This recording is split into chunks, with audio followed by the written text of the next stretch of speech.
Man who cannot repent, feels all that he has done in the past was right. I don't know whether in his heart of hearts he actually believes that he was right the whole way through, but he won't accept it. He won't say so, and continues to even refuse that there has been any change for the better. In the Second World War, Ian Smith fought for king and country. Throughout his illegal break with Britain, called UDI, he considered himself a loyal subject. It was everyone else who was out of step. There's not a sign of arrogance in him. That's what people like, including me. But subconsciously, he is extremely arrogant. He is a supreme egoist. It was a very conceited thing to do, to declare UDI like that, and very vainglorious. And I think that he was carried away. That he thought, you know, tactically that's the thing to do at the moment, and he couldn't see what was going to happen in the future when he'd done it.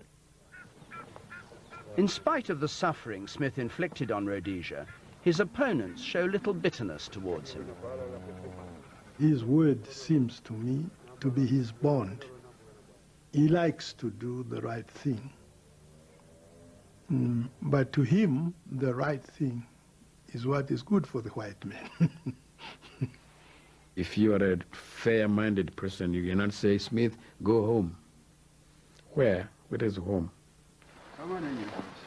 Home is still Zimbabwe, the former colony that tried to lock out the modern world. We went on through 15 glorious years of building Rhodesia into a nation that was proud of itself. Mugabe said we can't get over how fortunate we are inheriting this jewel of Africa. It had been a stimulating period for Rhodesia. But you blew it. Unfortunately, at the end, we were betrayed. We never blew it. We were betrayed, even by our own friends, and I think the history records this clearly.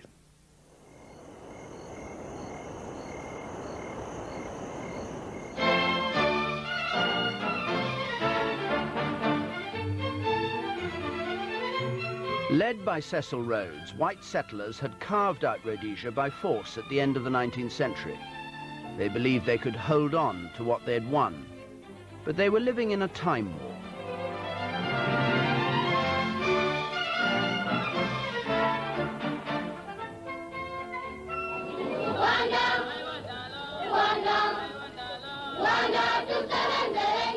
The 4 million blacks outnumbered the whites 16 to 1. Virtually none of them had the vote. They were the underclass, farm workers and servants. Britain wanted them trained up to run the country, but for the Rhodesians, this showed how little the British understood Africa. Sometimes they have to be taught the most rudimentary mechanical movements. But they progress rapidly to more complicated industrial tasks. When the white man came to this country, they didn't know anything else but grass huts and grass fires. The majority of them couldn't make a wheel. I'm not prepared to sacrifice everything I've worked for, just because Britain wants us to have a black majority rule before time. But the black majority rule will come, and so it should. But they must be ready for it, I feel. The point is, the average African doesn't know what a vote is. He can't eat it, he can't sleep with it, and he can't spend it, so he's not interested.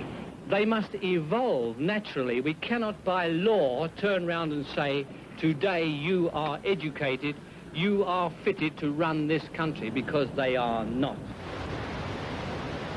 White Rhodesians thought that they could defy the winds of change that were blowing through Africa. Across the Zambezi to the north, the British were busy dismembering their empire, giving power to black governments. The whites here, who'd been left without interference for 40 years to run their own affairs, thought that they were just as deserving of full independence as neighboring countries like Malawi or Zambia. Those were countries that the British taxpayer had pumped millions and millions of pounds in. We were a country that had not £1 aid or help at all. Since 1923 we were self-financing, we governed ourselves, we paid for the education of all the indigenous people, health care, everything. We were more entitled to independence than the other two countries. It was at a conference in the colonial setting of the Victoria Falls Hotel in 1963 that the dispute came to a head. The Rhodesians claimed that the British agreed to their having independence on their own terms, which would effectively have ruled out black majority rule indefinitely. The British say the Rhodesians simply got the wrong end of the stick.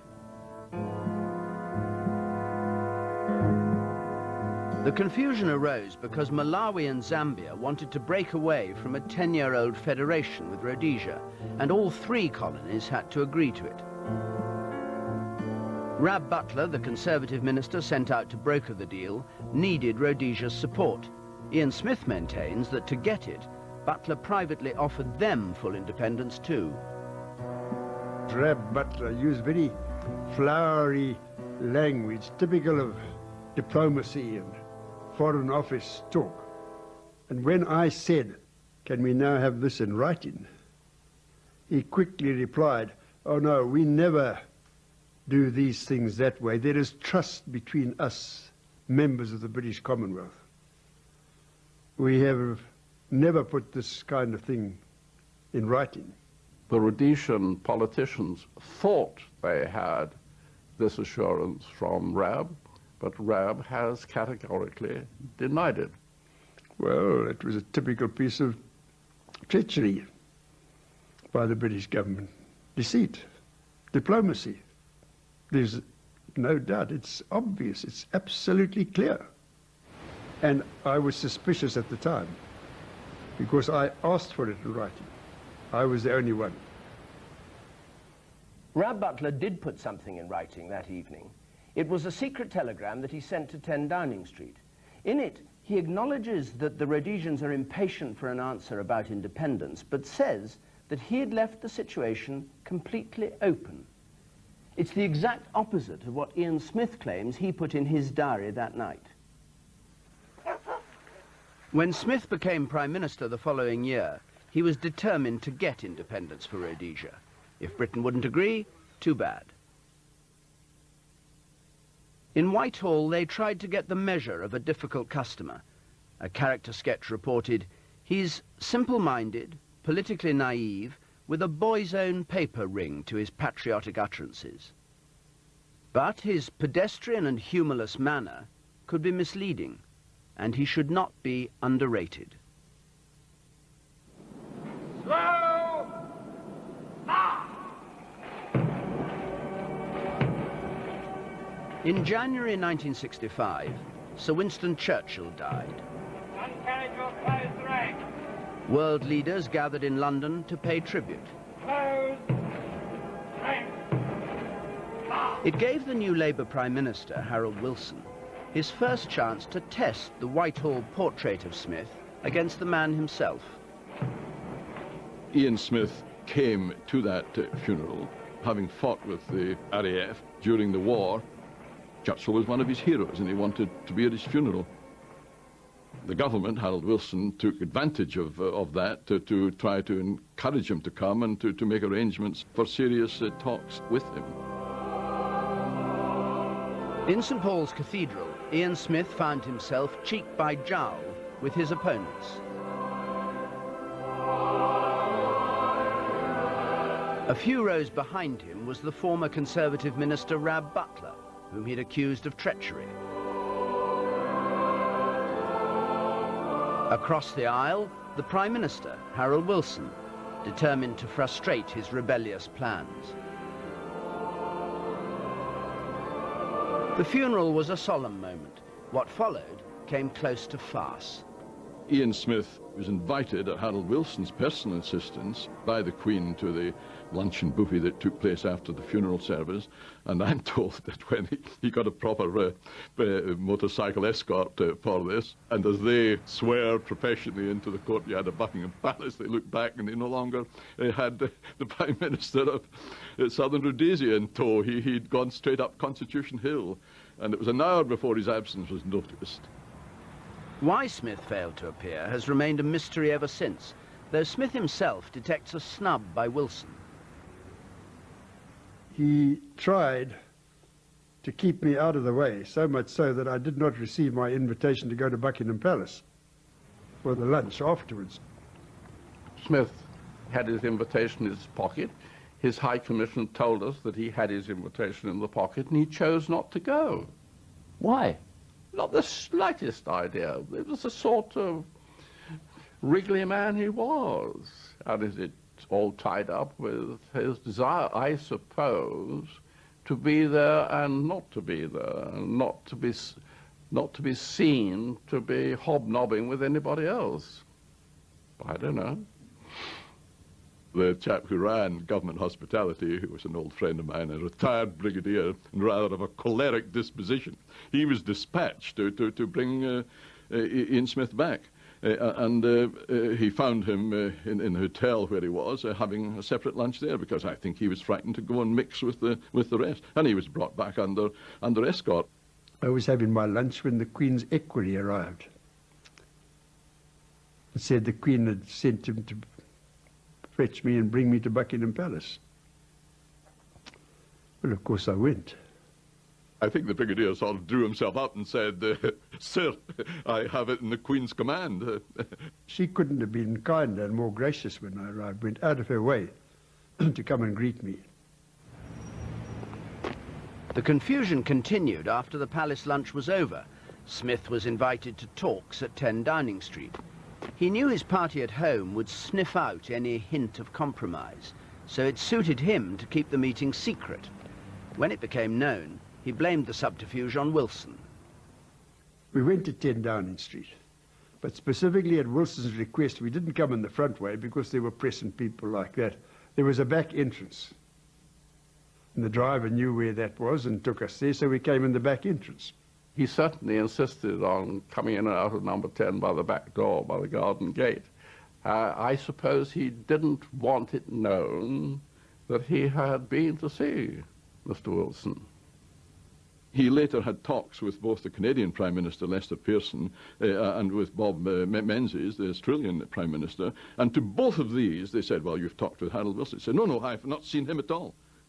That's the moment when one realized that he believes his own lies at the point at which he tells them. And that does make discussions a bit difficult.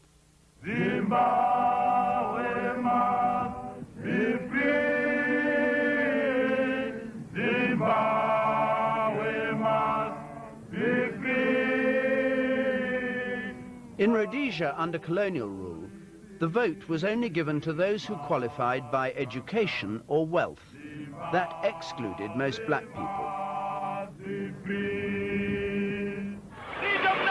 The nationalist leader, Joshua Nkomo, was alarmed that there might be a stitch-up, a deal made over the heads of the blacks to keep the whites in power for years to come. The movement that is pushing the people is bigger than the battalion. It cannot be shot. But the nationalists were divided, and violent feuding broke out between them. It gave Smith the excuse he needed to suppress them. The black political parties were banned and their leaders detained. It led to rioting in the townships, but meant that Smith had deprived blacks in Rhodesia of political direction. We took them out of circulation. People began to forget about them. So it served its purpose with us. Nkomo and dozens of other nationalists were confined to remote camps in the bush. Gonakadzingwa, near the eastern frontier with Mozambique, was one center for the detainees. They were left there to moulder for a decade. Gonakadzingwa was really a terrible place. Right in the thick of a wilderness. It had these insects which would come to your face, and each time you are irritated by them and so on and so forth. It was a place that I don't think was suitable for human habitation. They lived like kings down there. They had all the food they wanted, all the liquor they wanted. They were really on the pig's back. The last 80 or 90 miles into this camp are over some very, very rough bush track indeed.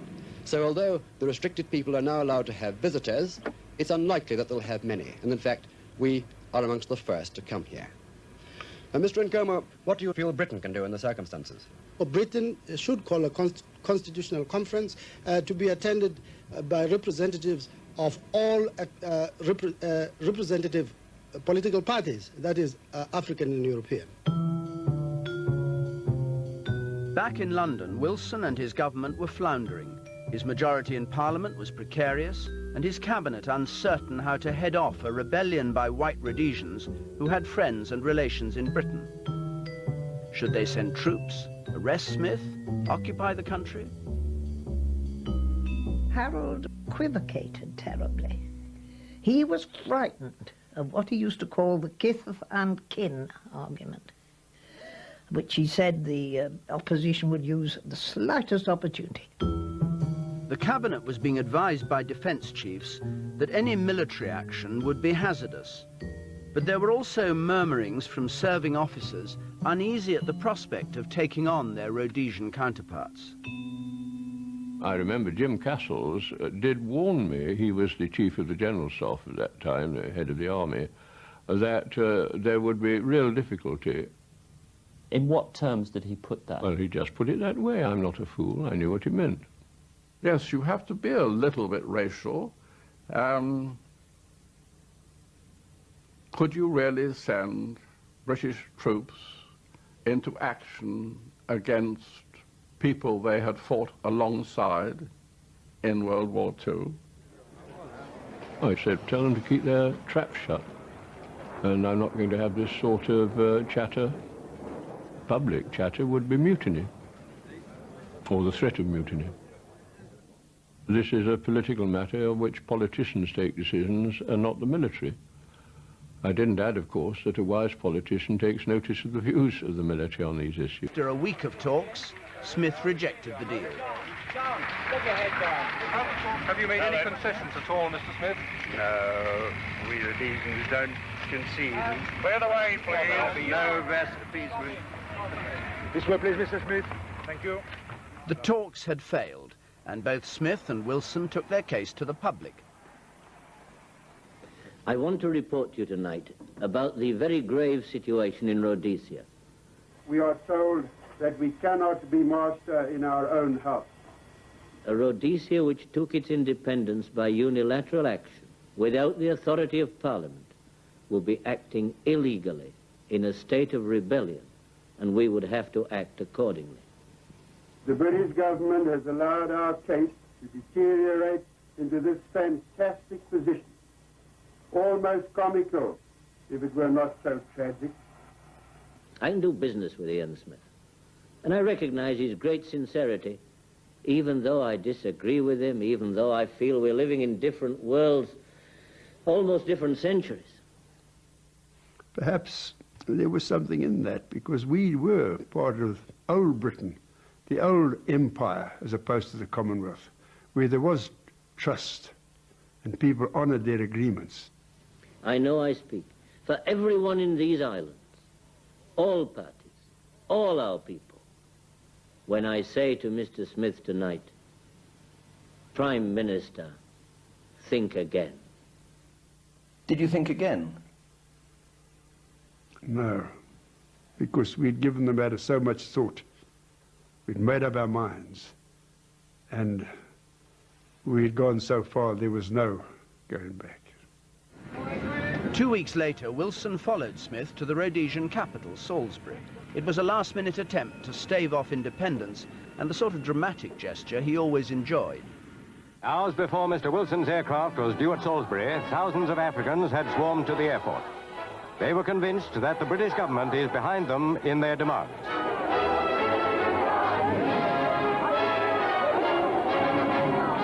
The watchword of the Africans is one man, one vote.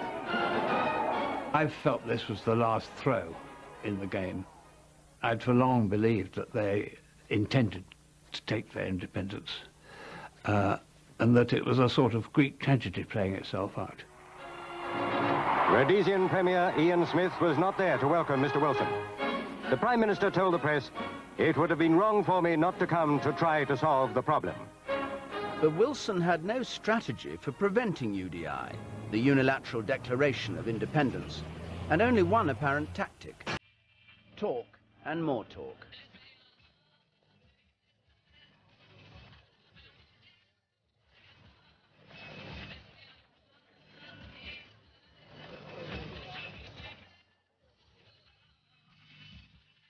Over 5 days, Wilson met more than 100 community leaders, black and white.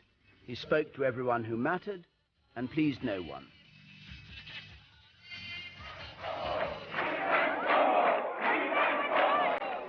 Wilson insisted on meeting the nationalist leaders Smith had detained. With their supporters demonstrating outside Government House, they were brought from their detention camps to see him. Both Sithole and Nkomo had to wait their turn to fit into Wilson's crowded schedule. They arrived at Government House late in the afternoon, having been travelling in a truck all day from their detention camp, which is in the hot southern part of the country. And this truck was left in the sun with us inside for almost an hour. You can imagine how we felt. We had to knock the doors to get out of that inferno. And when they got out, Wilson said, "Have you had any food?" And they said, "Not since 7 this morning." And he was absolutely furious. And he turned on the Rhodesians and said, "None of the things going to happen until they've been fed, and they've been fed with the same food that was served to me at lunch." We were all very astonished because normally Mr. Wilson was a very calm person. But this really stuck in his gullet, that what he saw as being a sort of racial attitude to African leaders who had come to see him, the British Prime Minister. Apart from a square meal, Wilson offered the black leaders little comfort. He claimed to be on their side, but wasn't telling them what they wanted to hear. Some people were very jubilant. I wasn't, because he was a British Prime Minister, and the British were responsible for the colonization of Zimbabwe. So I wasn't that happy. I knew they would play kith and kin politics, and I told Wilson that. What did you say to him?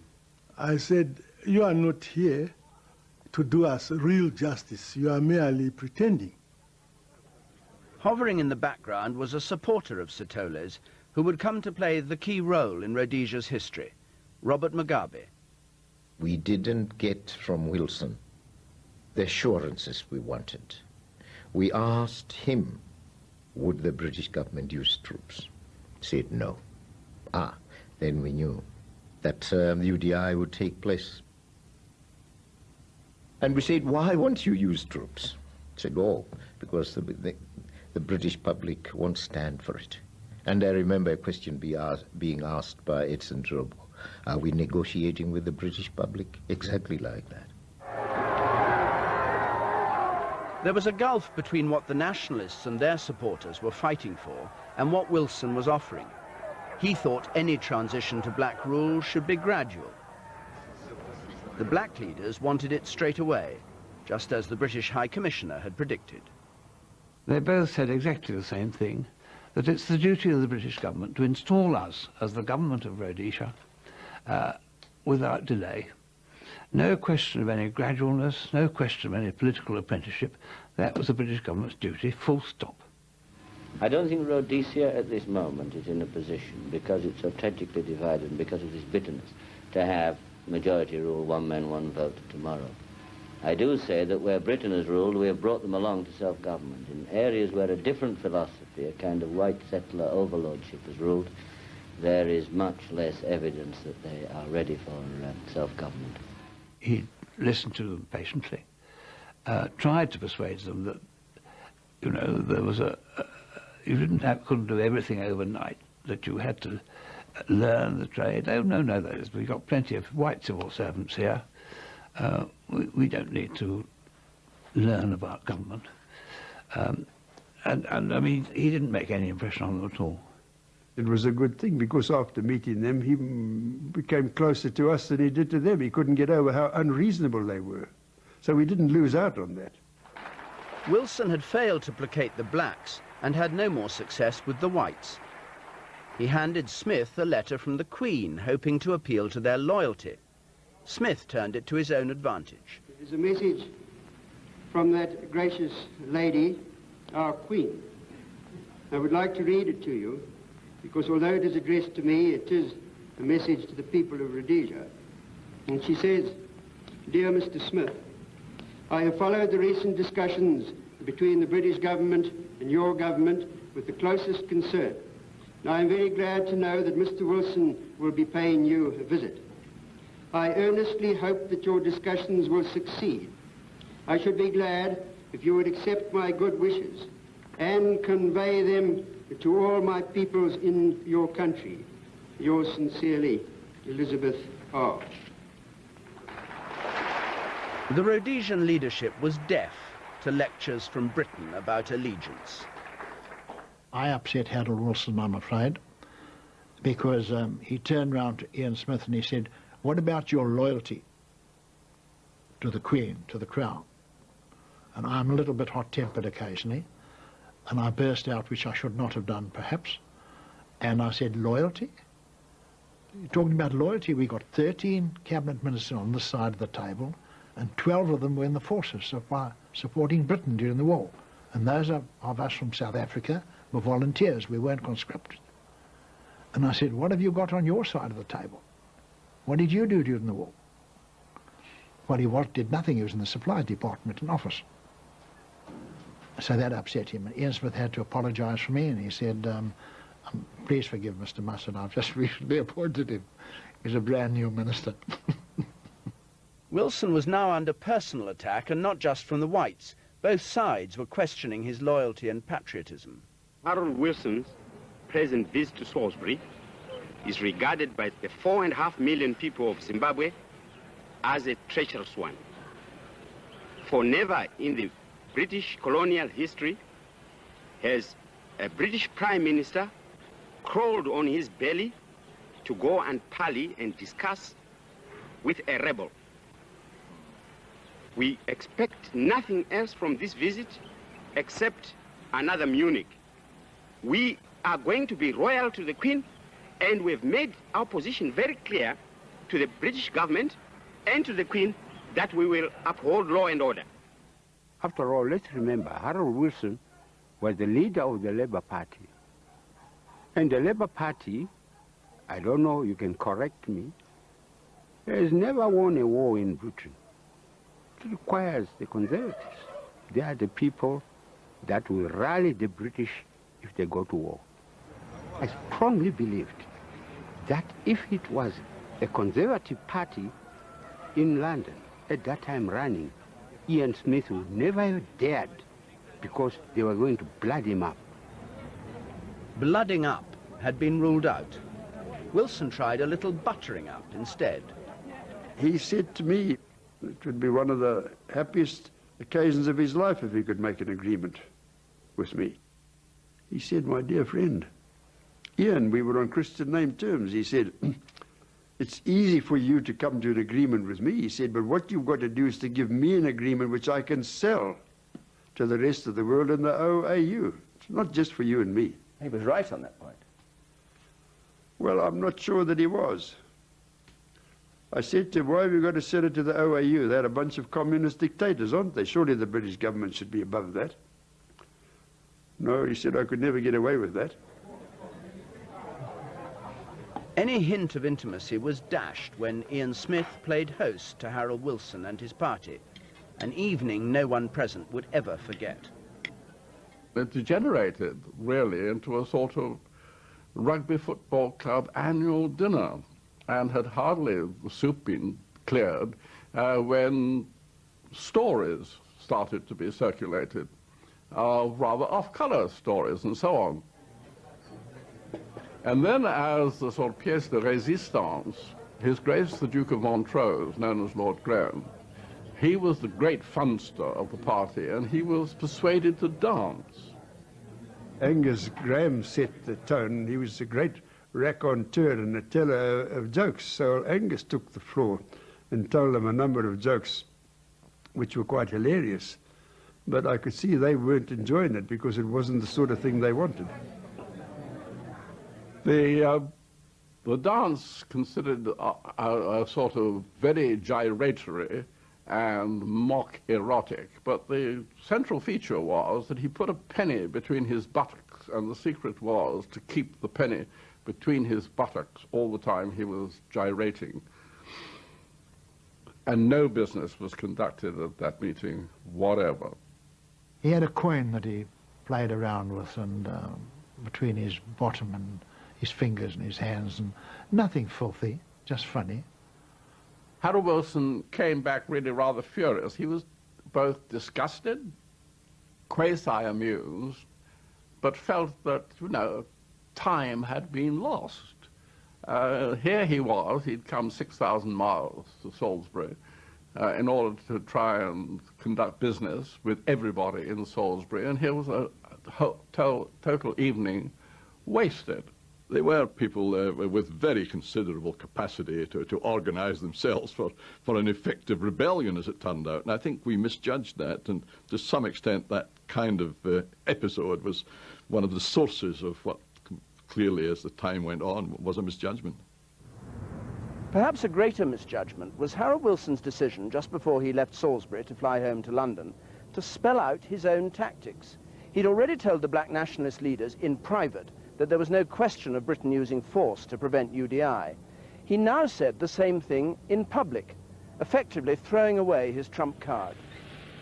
I've met African leaders again and again and again, but I've had to tell them, and it was not easy, and it was a bitter pill for them to swallow, that their demand for Britain to attempt to settle all Rhodesia's constitutional problems with a military invasion, this demand is out.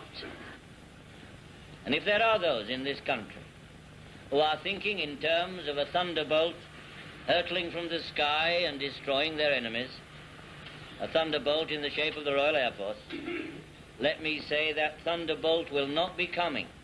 He never gave me any warning he was going to make this statement publicly, nor had he ever actually taken that position with me privately, because we discussed this regularly, both one-to-one and in the relevant cabinet committee. So I thought it was a disastrous error. We had to keep the military option constantly in front of Smith, because it was likely to act as a deterrent. He signaled clearly in the minds of the white that they can declare UDI. They will not find themselves in a situation where they'll fight against the British Army. And everyone then rallied. Everyone, I say everyone, I mean white. The Rhodesians rallied behind Smith and said, go ahead. And we knew why the British were saying it was impossible. Because if it were black people at that time who had taken UDI, the whole force, the mighty force of the British Empire had been loaded on them. But they did not want to spill the blood of their kith and kin, because maybe it would have backfired in Britain. The representative of the Crown and of British authority in the colony was the governor, Sir Humphrey Gibbs. From Government House, he wielded the same powers in Rhodesia as the Queen in Britain. It meant he had to do Smith's bidding, even when he suspected Smith's motives. 4 days after Wilson's departure, Smith asked the governor to declare a state of emergency for security reasons. The loyal Sir Humphrey knew what was up. And so he tackled Smith about this, and saying, isn't this not for the security purposes, but for UDI? And Mr. Smith categorically said, no, there was nothing of the sort. As governor, he was forced to act on the advice of his ministers, and his ministers advised him there was a state of emergency, and he had to sign it, which he did with great reluctance and believing it to be bogus. This has nothing to do with the UDI. Will you be sending a message? If we want a state of emergency for the UDI, we'll have one for the UDI. This is quite straightforward. Atta boy. Ian Smith now had the powers to act as he wanted without consulting Parliament.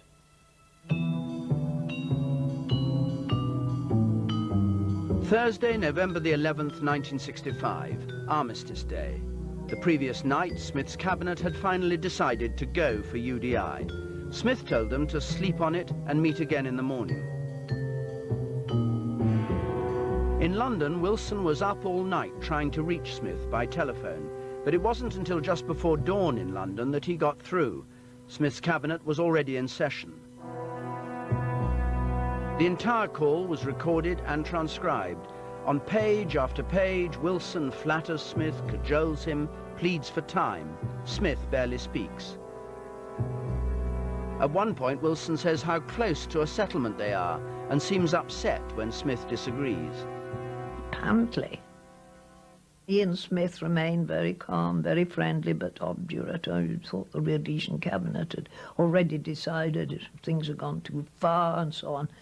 And when Harold reported it, he said to us in cabinet, he said he was very calm. He said the calm of a madman. Ian Smith was away for about half an hour, and when he came back, all I can remember him saying is that, well, that's made up my mind. I don't think we have any alternative now. We must just go ahead. I asked every single member of my cabinet, one by one, not getting a consensus, every single one. I faced them and said, what do you want? And they all gave the same answer. So we then made preparations to sign the Declaration of Independence. Oh Lord our God, arise, scatter enemies and make them fall. Confound their politics, frustrate their knavish tricks. On thee our hopes we fix, God save us all. You signed under a picture of the Queen. Was that deliberate? I think that was always part of the cabinet. We always sat under the monarch, under the Queen. I don't think there was anything unusual about that. Even when you were committing treason? Well, we weren't committing treason. We were satisfied we were doing what was right, and we were just trying to draw the attention of the British government to the fact that they were being deceitful. For the first time since America, in 1776, a British colony was defecting. It seemed appropriate to draft a Declaration of Independence. Smith's colleague Jack Howman started by copying the American version, word for word. But there's one bit that concerned me, that all men are created equal, and that I found I couldn't accept. I didn't believe it true, so I left it out altogether. The mood of ministers in Salisbury was sober rather than euphoric. Some surprised themselves by the comfort they sought. I'm not a very religious person who attends church regularly, unfortunately. But on that particular morning, I had the urge to go into St. Mary's Cathedral next door. And I sat down in the back of the church there for a while, in the quiet and peacefulness there, to try and get not my thoughts together, to try and settle my thoughts, to make me feel more content and satisfied that I was doing the right thing. And strange to say, there was another cabinet minister in front of me. I'm not a churchman as a general rule, but I felt very deeply about this action. And I felt that it might help to invite the Lord's intervention and hope that things worked out properly. Ian Smith had one final duty, to inform the governor of the momentous step he had taken. I don't believe the governor really could actually take it in at first. He simply said to me, well, this is it, is it? So I said, regrettably, yes. And he then informed Mr. Smith that he and the cabinet were dismissed. And I think they parted on very unfriendly terms. This is the Rhodesia Broadcasting Corporation. The time is 1:15. Here is the Prime Minister of Rhodesia, the Honourable Ian Douglas Smith. We opened up the teleprinter line to London, and my deputy and I took it in turns to listen to the broadcast, make notes of what he was saying, dictate the speech over the teleprinter. So it was coming out in London, only at about 15 seconds delay. We, the government of Rhodesia, do hereby declare that the people of Rhodesia fully support the requests of their government for sovereign independence. That, in the belief that procrastination and delay strike at and injure the very life of the nation, the government of Rhodesia consider it essential that Rhodesia should attain without delay sovereign independence, the justice of which is beyond question. We had no alternative. We debated this week after week after week. We had no alternative. There was an alternative. That was to carry on as they were, because Rhodesia was virtually an independent country, had its own civil service, its own governor, its own armed forces. So they could have gone on as they were, untroubled for years and years and years. Now, therefore, we, the government of Rhodesia, in humble submission to Almighty God, who controls the destinies of nations, conscious that the people of Rhodesia have always shown unswerving loyalty and devotion to Her Majesty the Queen, do, by this proclamation, adopt, enact, and give to the people of Rhodesia the Constitution annexed hereto. God save the Queen. He's committing an act of gross treason, and he ends by saying, God save the Queen. It's ludicrous. Now, if I may, I would like to say a few words to you. In the lives of most nations, there comes a moment when a stand has to be made for principle, whatever the consequences.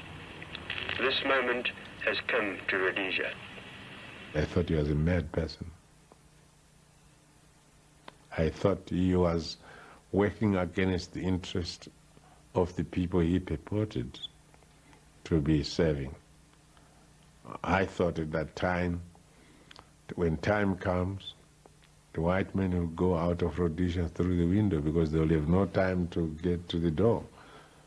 I believe that we are a courageous people, and history has cast us in a heroic role. We have struck a blow for the preservation of justice, civilization, and Christianity. And in the spirit of this belief, we have this day assumed our sovereign independence. God bless you all. The Prime Minister's broadcast will be repeated at the following times today. At 4:05. We wondered what was happening. Why should our people not react to UDI by way of protests and demonstrations and strikes? There we were in prison, and the people were leaderless, and there was nobody to organize them.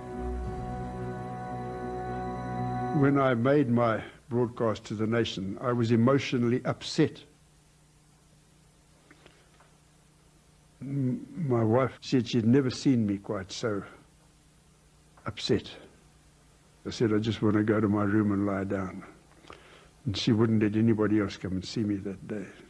So it wasn't a happy day for me. What had upset you? The fact that I had had to face up to this decision and then be the person who would make the broadcast and tell the nation that we had made this dreadful decision, a dreadful decision of declaring our independence and breaking with Britain. That didn't come easily. Oh, no. How do you feel about UDI? Well, I feel it's only action Mr. Smith could have taken with UDI. I think he should have taken it a year ago. This UDI is for independence, for happiness and prosperity, progress for all. As far as I'm concerned, it's very disastrous. Can you give me a reason why? You see, mostly I say if the British government applies embargoes or sanctions, it is the African who is going to suffer the most. In London, supporters of the black nationalists were powerless to help. They wanted Britain to use force, but Wilson was only proposing a trade embargo. Round one had gone to Ian Smith. We'd failed, and therefore one was sad about failure. But we had adjusted our minds well in advance to the likelihood of failure. And in a sense, you know, we could close that chapter, and there was a relief. The world has taken a step backwards today by the action of a group of small and frightened men. And it's now our task, without rancor, to take those measures which will bring the Rhodesian people back from this dangerous path into which they've been led. In Rhodesia, there was no immediate sense of danger. An unruffled Smith carried on as though nothing had happened, in spite of worldwide condemnation, which grew stronger by the day. They thought there'd be a tremendous song and dance in the United Nations and in the British Parliament and everywhere, but that it would gradually die down, that other things would arise to distract the attention of the world community, and they'd gradually slide into tacit acceptance.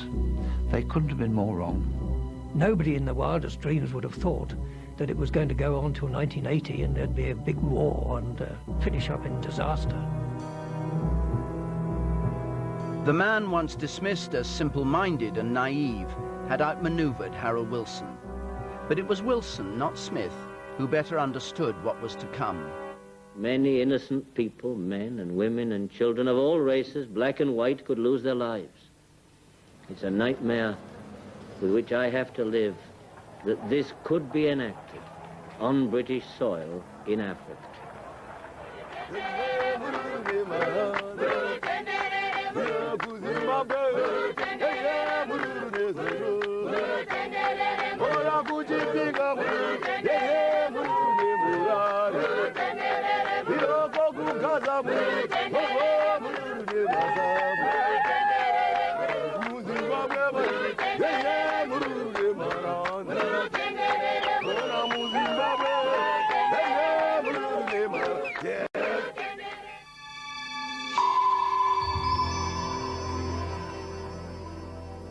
Beyond the celebration, ladies and gentlemen, the fight goes on. a country torn apart, Yes, we are ready just now. We are ready to take power. isolated, It was clear that he was really sending to me a message that Ian Smith is expendable. abandoned, What did South Africa owe Rhodesia? even by its closest friend.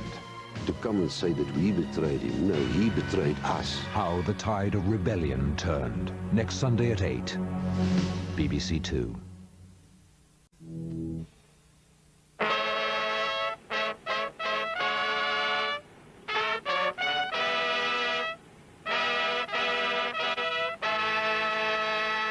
Rhodesia's white settlers had broken away from Britain.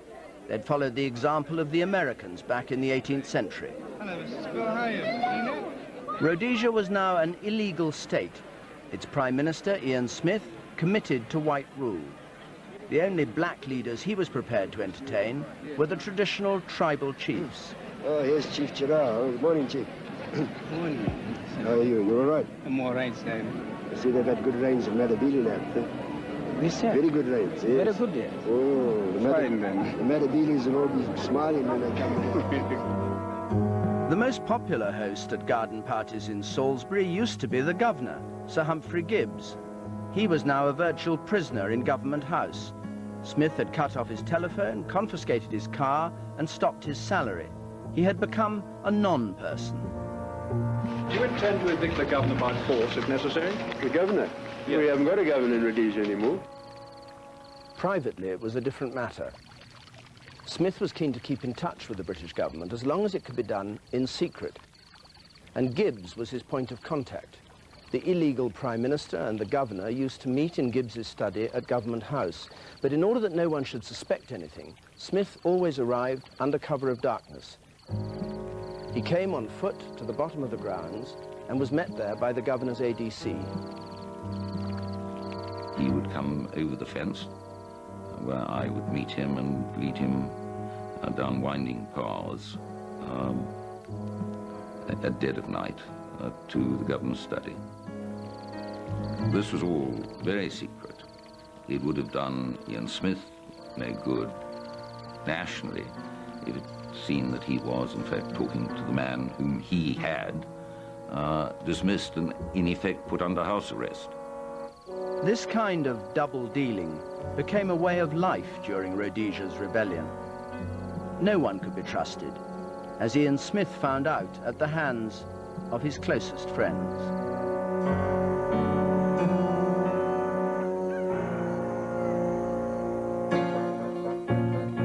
Early one December morning, a cameraman at Salisbury Airport got a scoop. He spotted an RAF Comet from Britain on the tarmac. Moments later, he watched the governor, Sir Humphrey Gibbs, and Rhodesia's Chief Justice, Sir Hugh Beadle, arrive to board the plane. But it was the final passenger who gave the game away, the Prime Minister, Ian Smith. Their destination was Gibraltar, for secret talks on a warship with the British Prime Minister, Harold Wilson. The RAF crew invited Smith, the wartime fighter pilot, to take the controls. The chap who was with me suddenly said, "I'm just going out for a minute." And I said, "That's fine." So I was driving this thing away with the governor and Hugh Beadle in the back, with this dreadful rebel Smith driving the aeroplane, complete control. And the fellow had left me, stayed out for more than a minute. He was out for about 20 minutes, and he suddenly came running back and said, "Are you all right? What's happening?" Oh, I said, "Everything's fine, thanks. You can go back to where you were before." And then when we landed at Ascension Island, for some reason or other, and this is typical of the British government, they decided that they didn't want us on the same aeroplane. Smith the rebel flying in the same aeroplane as the governor, so they produced another aeroplane, and we flew separately from Ascension to Gibraltar. The idea was that he should get there, that he, the governor, should get there before Smith, the rebel Prime Minister, and that he, the governor, should be at the head of the gangplank when Smith came up to see him and receive him at the same time as the Admiral who was there and the Prime Minister. The notion was of reasserting that Humphrey Gibbs was the Queen's governor with that authority, and Smith was what he was. Did it cross your mind that you might be arrested once you were in the custody of the British Navy? No, I never believed that. I didn't think that that would be part of the scheme, because I don't think the British Navy would have been part to that.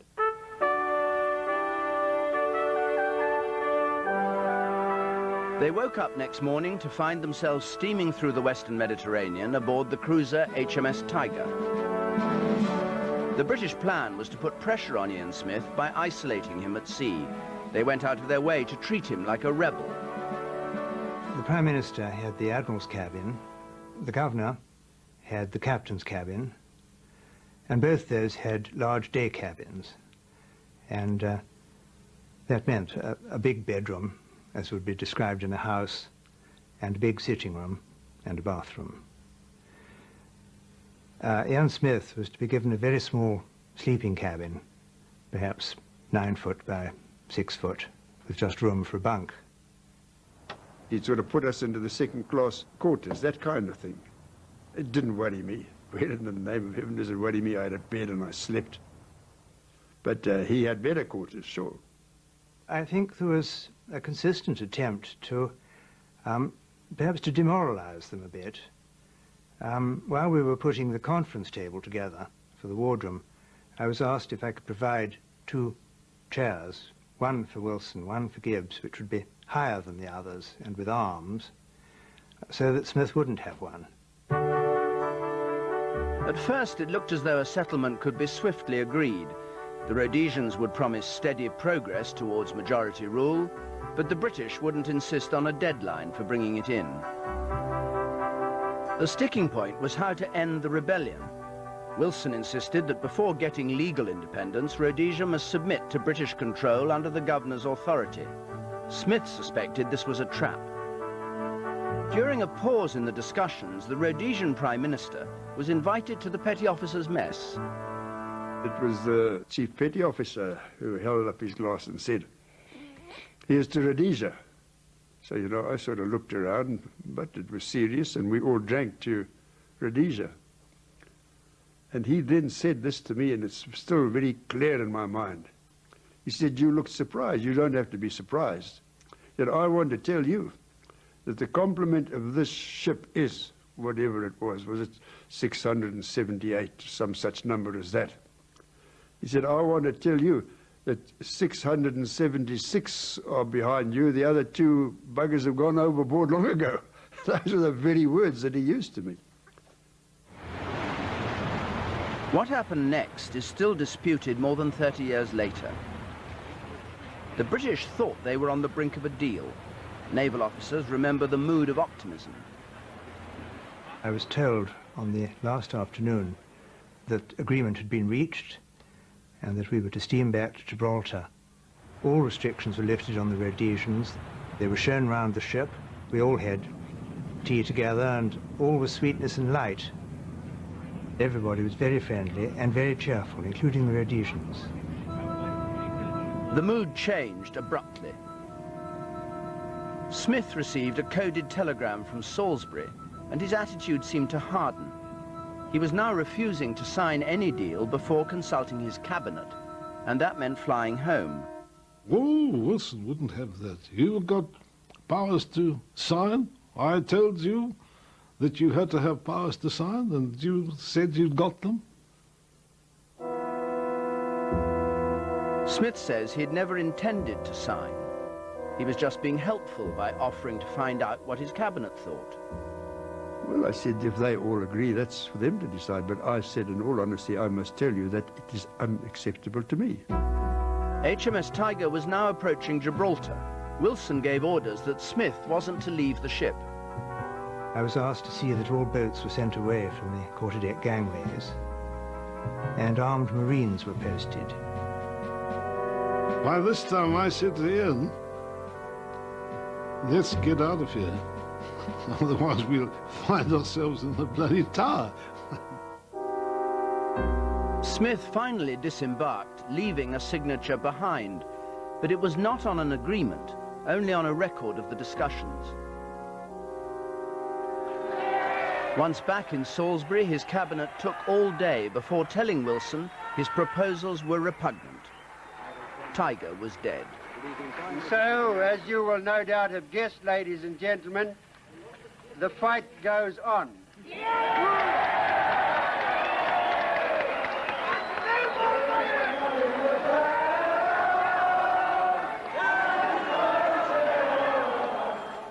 Harold Wilson still thought that he could bring Ian Smith to heel here on the streets of Salisbury. At the very start of UDI, he'd imposed economic sanctions. The theory was that in no time, the shop windows would empty, the petrol pumps would run dry, and in weeks rather than months, the rebellion would come to an end. What he hadn't allowed for was that friendly neighbours would rescue Rhodesia from any trade boycott. The position was no boycotts, but no boycott breaking either. So South Africa just stood by and carried on its normal business in a normal way. But the amount of trade hugely increased. But you can never define normal trade as being stagnant. So in any case, everybody tries to increase normal trade in a normal way. One product was essential to Rhodesia's survival: oil. Without it, Smith's rebellion would collapse. Britain blockaded the port where it was landed, but South Africa again came to the rescue. Oil poured across the frontier at Bight Bridge, by road and by rail. Much of it passed through the hands of the South African subsidiary of the British company BP. Although part owned by the British government, BP was running rings round sanctions. Wilson's cabinet kept quiet, hoping nobody would notice.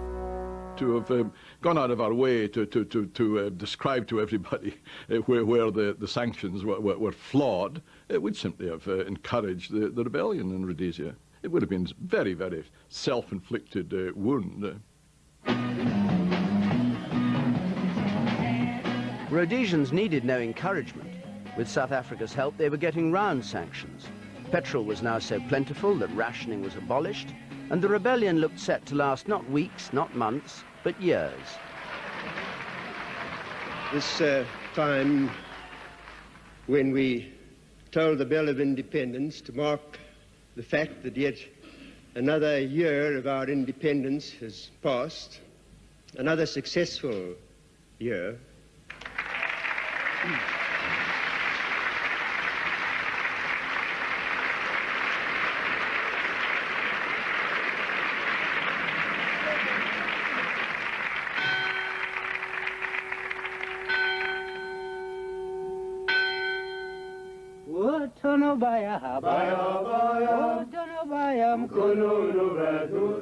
Not everything was going Smith's way. Black Rhodesians in exile had set up guerrilla training camps in neighboring countries. From these bases, they launched raids across the border. The recruits were being trained and armed by Russian and Chinese communists. They took help from every quarter which was prepared to give them help to fight the enemy. If they were communists supplied with weapons, what was wrong with that? But naturally it did not mean that they were communists themselves. Good morning, freedom fighters. Good morning, Commissioner. Here are the news which I've collected from our radio. Chikarema's men had joined forces with guerrillas of the South African ANC, whose aim was to overthrow apartheid. The Rhodesians produced evidence of this link. It provoked the South African Prime Minister, John Vorster, to send Smith reinforcements, paramilitary police and helicopters. Vorster said, we've got the communists coming down through your country across the Zambezi.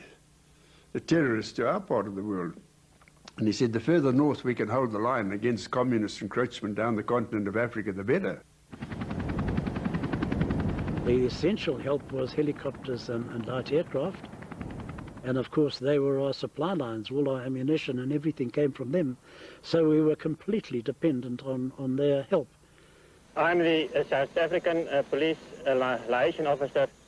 We are very proud of serving in Rhodesia and regard it as a very great honor.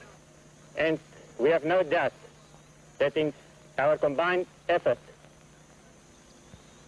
we will maintain a law and order in South Africa as well as in Rhodesia.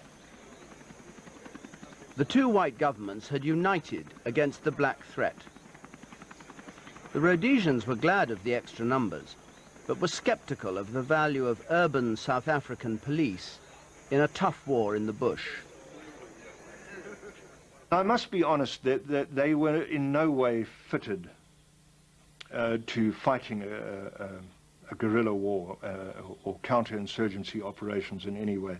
And I have a lasting memory that whenever I walked into the camp, there was always a smell of bubblegum and brill cream. The South African police were always called slopies, and I gather that comes from the shape of the forehead being sloped backwards. And whenever they made a mistake, they would strike their forehead. Whoa, what? Ons sal lewe, ons sal sterwe, ons vir jou, Suid-Afrika.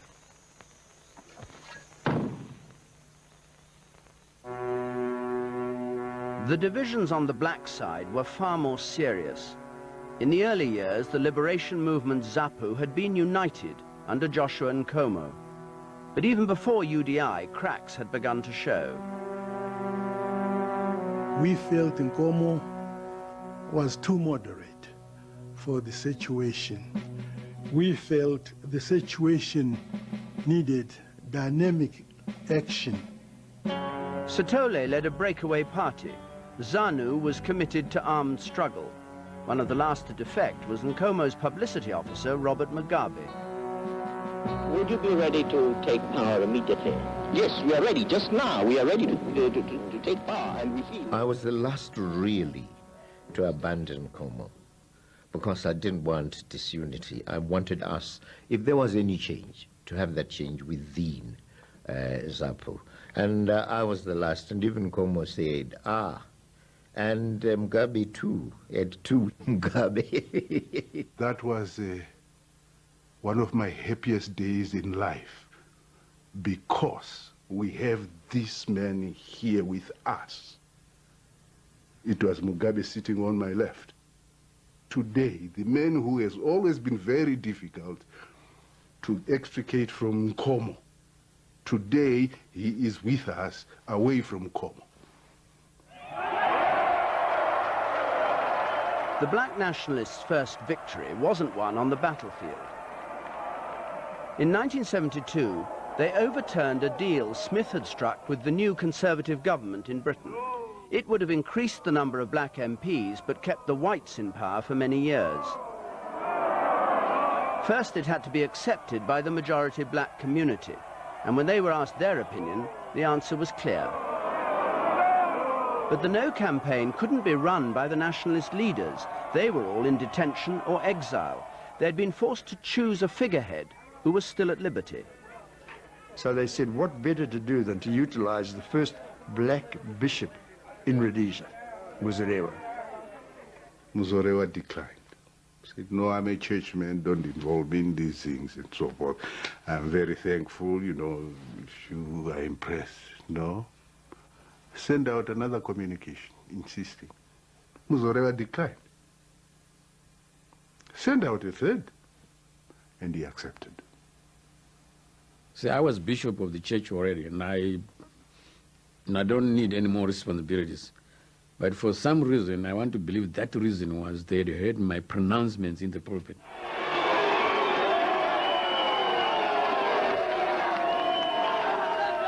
Muzorewa was the hero of the hour. But the two existing nationalist parties looked on with a jaundiced eye. Their rival was usurping the leadership role they claimed for themselves. He's very wishy-washy.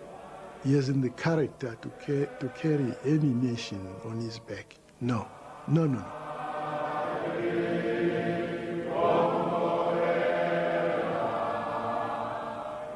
He is easily flattered by those in power. This is his weakness. He's a good man, nice to talk to. But for the leadership of this nation, no, thank you.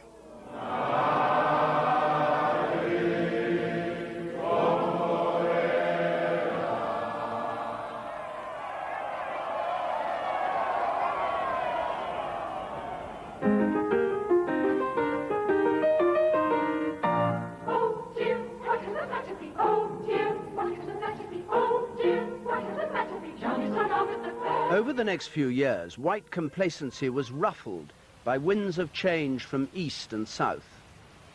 In 1974, the Portuguese were driven out of their colony of Mozambique, and as a result, the whole 1,000-kilometer eastern border of Rhodesia became open to guerrilla activity. But that wasn't all. The South Africans realized they could no longer rely on white buffer states to protect them, and Prime Minister Vorster chose to open a dialogue with black opponents further north, at which point Rhodesia became dispensable. Black politicians visiting Vorster spotted the change immediately. I got the impression that he was tired of supporting a lost cause, because having seen the Mozambicans, Mozambique and Angola go, I think they had a completely different perspective about Rhodesia. Zambia now made Vorster an offer. If he wanted to improve relations with black Africa by solving the Rhodesia problem, he'd have to get the nationalist leaders out of detention, withdraw his own troops, and hold all-party talks. He said he wanted me to ditch Ian Smith. And did you say yes? That was a rhetorical question. It was a statement, and I just tried to smile and look wise. When he next visited Forster, Smith was puzzled by the line he took on their old opponents. He said, I have had an undertaking from Kaunda and Treachery that if we can help them solve the Rhodesian problem, they will forever be grateful, and they will, in response, cooperate with us in trying to help us in what we're doing in South Africa. Do you think he was right? Well, of course he wasn't right, and I questioned him on that. I said, what do you mean, help you? Help you with your philosophy of apartheid? Oh, yes, he said. But I said, you don't believe that, do you? He said, I want to tell you, I've got them eating out of my hand. And he held his hand out in front of him. That's what Kaunda and Treachery were doing. I've not heard of that. But we're not eating this from his hand.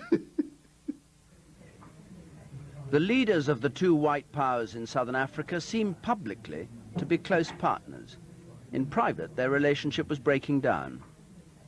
He said to me, my dear friend, you've been so out of touch with the world around you for so long, you don't know what's going on these days.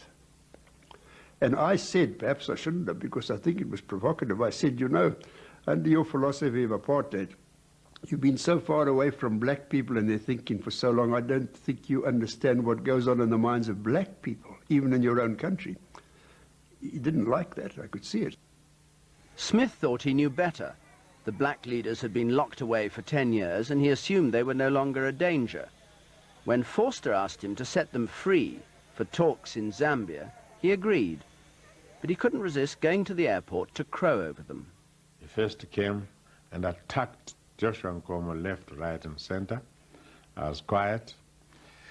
Joshua blew up, and I tried to intervene to calm Joshua. He left Joshua, he came and attacked me. It was worse. I got mad. And he was very rough with us.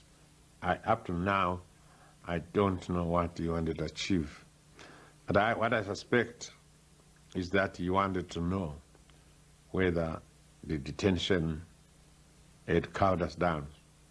But I'm sure, on the contrary, he discovered the opposite. Do you regret that you let them out? I don't think I regretted letting them out, because at the time it looked as though things were going to happen. The joyful reunion in Zambia reignited the nationalist cause. But the message from the presidents of Zambia and Tanzania was uncompromising. If the nationalists wanted to keep their bases in those countries, they had to stop fighting each other and unite under one leader. And who better than the leader they'd chosen once before? You of ZANU chose Muzorewa. You of ZAPU chose Muzorewa. It's your own choice. So we are sitting here, we just want to formalize it. And what's there to debate? And that was true. That was it. So we couldn't squeeze out of that at all, although we didn't like it. But we couldn't very effectively argue against that. Muzorewa was picked on and accepted by both ZANU and ZAPU because he was really a non-entity. Nobody saw him as a threat to their leadership. No sooner were they back with their own supporters than the feuding started all over again. They treated the unity accord they'd signed with contempt. We didn't feel that unity would be promotive of the armed struggle. We felt it was in fact meant to kill it. But you accepted it? Yes, we accepted it. We pretended to accept it. At heart, we didn't. And we said we must play it cleverly. We already made up our minds that it wouldn't work. We would seem to be going along with the suggestion of the frontline states, but yet we knew that we would never unite with people like Muzorewa. So you didn't mean a word of it? Not a word. Not a word. I don't know of anybody in the leadership of ZANU who meant it. I'd be surprised.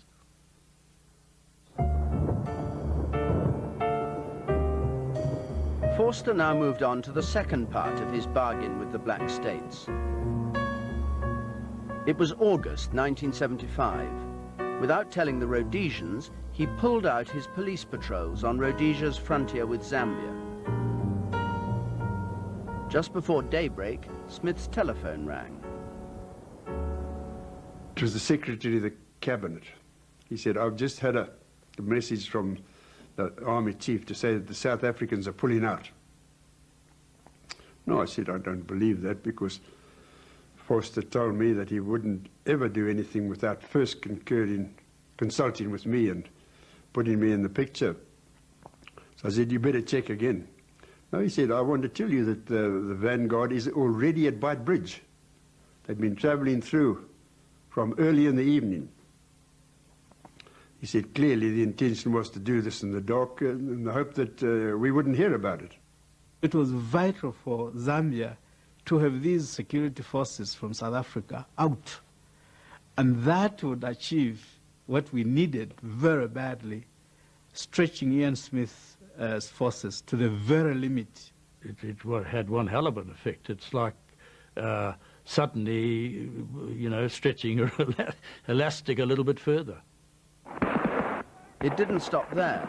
The South African munitions on which the Rhodesian forces depended no longer arrived on time. Forster was tightening the screw. My son was a major in command of a troop of 25-pounders on the hills above Umtali. And I do know at around about that time they got down to about 5 rounds per gun. And they had instructions that they couldn't even fire 1 round, even if they had a target in front of them, without getting approval from Salisbury. We were literally about to say that we couldn't conduct the war because we had not got enough ammunition to do it. The excuse given to us from South Africa was that there was congestion on the railways. You know, the line up through from Pretoria up to Bight Bridge and up into our country had got congested, or there'd been breakdowns or something, and suddenly stuff didn't arrive as readily and reliably as before. Smith was being softened up for an unwelcome message. Forster summoned him to Pretoria and insisted he join all-party talks. To rub it in, Forster had Mark Chona there, listening to every word. He was showing no restraint in the presence of an African from a country that really is at war with Ian Smith. So it was clear that he was really sending to me a message that Ian Smith is expendable, and that I'm telling Ian Smith basically to move. It was decided to hold the talks in this railway carriage, built in 1946 for the Governor-General of South Africa. Mr. Forster had it sent from Johannesburg over 1,000 miles north to the border between Rhodesia and Zambia. This coach, which used to be the Governor-General's dining room, was placed in the middle of the train, and it was parked at the exact center of the bridge that crosses the Zambezi River by the Victoria Falls. Ian Smith's delegation at one end of the table would be sitting in Rhodesia, and the nationalists at the other end in Zambia. The unlikely sight of Forster and Kaunda leading the delegations onto the bridge for peace talks raised hopes of a fresh start between black and white in Africa. The different nationalist factions arrived, still under the nominal chairmanship of Bishop Muzorewa, and Smith and his team, reluctant participants, brought up the rear. Well, we went. I thought to myself, you know, it's really a bit of a cooked-up arrangement, a Heath Robinson affair. And when we got there and we saw what had been laid on either side of the conference room, they had 2 of their railway truck bars, refreshment places on both sides, with every kind of drink in the world there, the things that we hadn't seen for a long time. It's an impossible thing to hold a conference in a train anywhere, to have a whole gang of politicians and terrorists jammed in, but either side of a narrow table, to the extent that if you wanted to go to the other end, you actually had to go out onto the bridge and walk round to the other entrance to the carriage, and it was really ridiculous. White Rhodesians and black nationalists had never been this close before. Politically, they were still worlds apart in their vision of the future. So we sat there facing each other, not like wild bulls, but angry faces, all right. I let them go, thinking perhaps, so often happens with these chaps, if you let them get the steam out of their system, they then cool down. But there was no cooling down there, because there were half a dozen of them, and they were all trying to outdo one another, you see. I think, frankly, Ian Smith was too arrogant, too insulting, and too much in a hurry to show Foster that he was wasting his time. Smith insisted that any further talks must be held in Salisbury. But he refused to give all the nationalists immunity from arrest. The nationalists came and said, no, it will have to be an immunity for all the nationalists. Not those whom you think you can negotiate with, but all of us. Kaunda and Forster soon realized that their initiative had failed. Smith told the nationalists that as far as he was concerned, the talks had no future. Yeah, they were quite happy. They said, let's call it off. So we quietly went out and went back. They didn't quietly go out. They went back into the refreshment place there, and they tell me that before they left, there wasn't a drop of alcohol left in the whole place. They cleaned it out, and they staggered out. The side that the nationalists had been on, I mean, looked like an occupied country, apparently, with every single thing either broken and certainly eaten, and every drop of liquor, which considerable, was drunk. Oh, well, I won't deny that at all. We used it, but we were not drunk. The Liberation War now entered a new phase. Smith's security forces were struggling against guerrilla incursions across the border from Mozambique.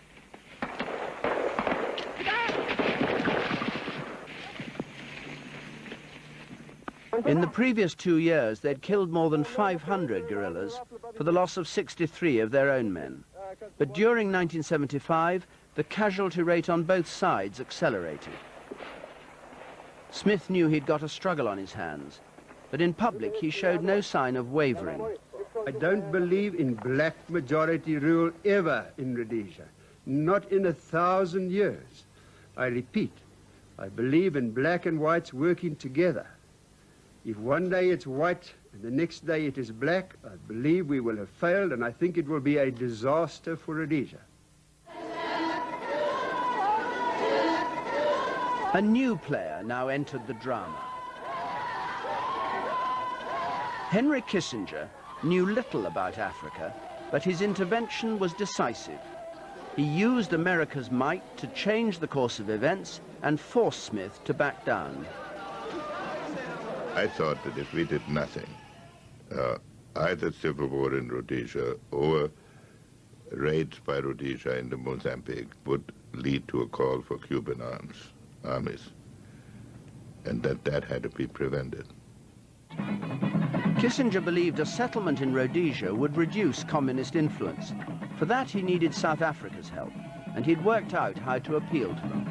Henry Kissinger said to me, look, Ambassador, I want to make it clear to you that I understand your position. You are Africans. You've been there 300 years. You are a permanent part of Africa. But with all respect, he said, the Rhodesians have just come there the other day. It's true. I thought the whites in Rhodesia were, in a way, vestiges of the imperial period. The whites in South Africa were, in a funny way, an African tribe. Forster was flattered by Kissinger's attention. He flew to Europe to meet him. He was encouraged to find the United States sharing his fear of the spread of communism and keen to hear their remedy. We first met as a group. Then I took Forster into a separate room. And I said, I want you to understand exactly what I'm after. I want to achieve majority rule for Rhodesia and commitment to majority rule for Namibia this year. And I would appreciate your cooperation for this. For the South Africans, the only real gain in this whole affair was gaining the goodwill of the United States by being responsible, cooperative, and a country one could deal with.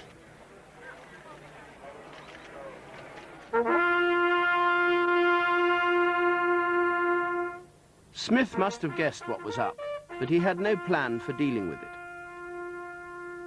In September 1976, he led the annual commemoration of Cecil Rhodes and the white pioneers who had founded Rhodesia. Shortly after, he was due in Johannesburg to watch the All Blacks play South Africa. Forster and Kissinger hoped it would put him in a receptive mood. Ian Smith was a hero amongst most of the whites of this country.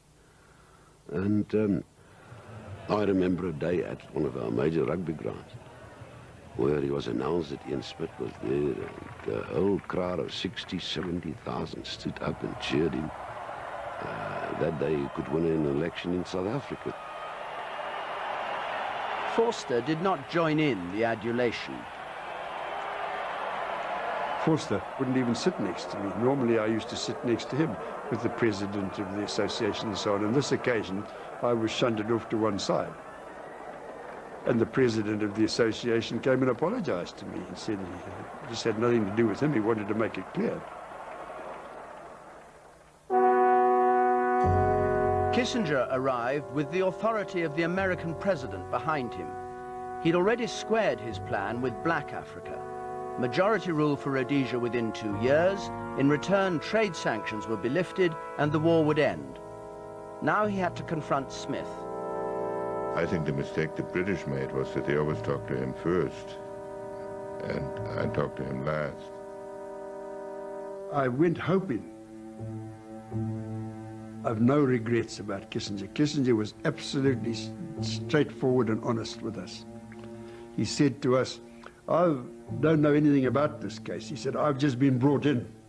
He turned round to Ian Smith at one period of time and he said, Mr. Prime Minister, this is the first time in my career that I've had to ask anyone to commit political suicide. I called him Mr. Prime Minister, which was against every rule, because he wasn't recognized. And I thought it couldn't do much damage to do that, since the whole purpose of the exercise was to deprive him of the position of Prime Minister.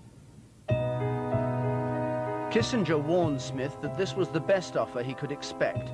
After the American presidential election in November, it could only get worse. Both men moved into Forster's office. Smith was tense. He'd still not worked out what to do. And he was worried by someone who was constantly whispering in Forster's ear. I said, who's this chap with the Colgate smile there? I've never seen him before. He seems to be having a big part to play. Oh, Hawkins said, that's Big Border. He's their representative at the United Nations. In fact, he said to me, this is his scheme, his brainwave, this whole thing. Now, of course, it's a compliment to hear that I was really running the show. And I will certainly thank Mr. Ian Smith for that. The fact of the matter, Mr. Forster was the Prime Minister and fully in charge, and I could only persuade him if my arguments made sense to him. Forster didn't spell out the steps South Africa would take if Smith rejected the plan. He didn't need to. With Kissinger watching, he simply told Smith, if you don't stick to it, I'll drop you.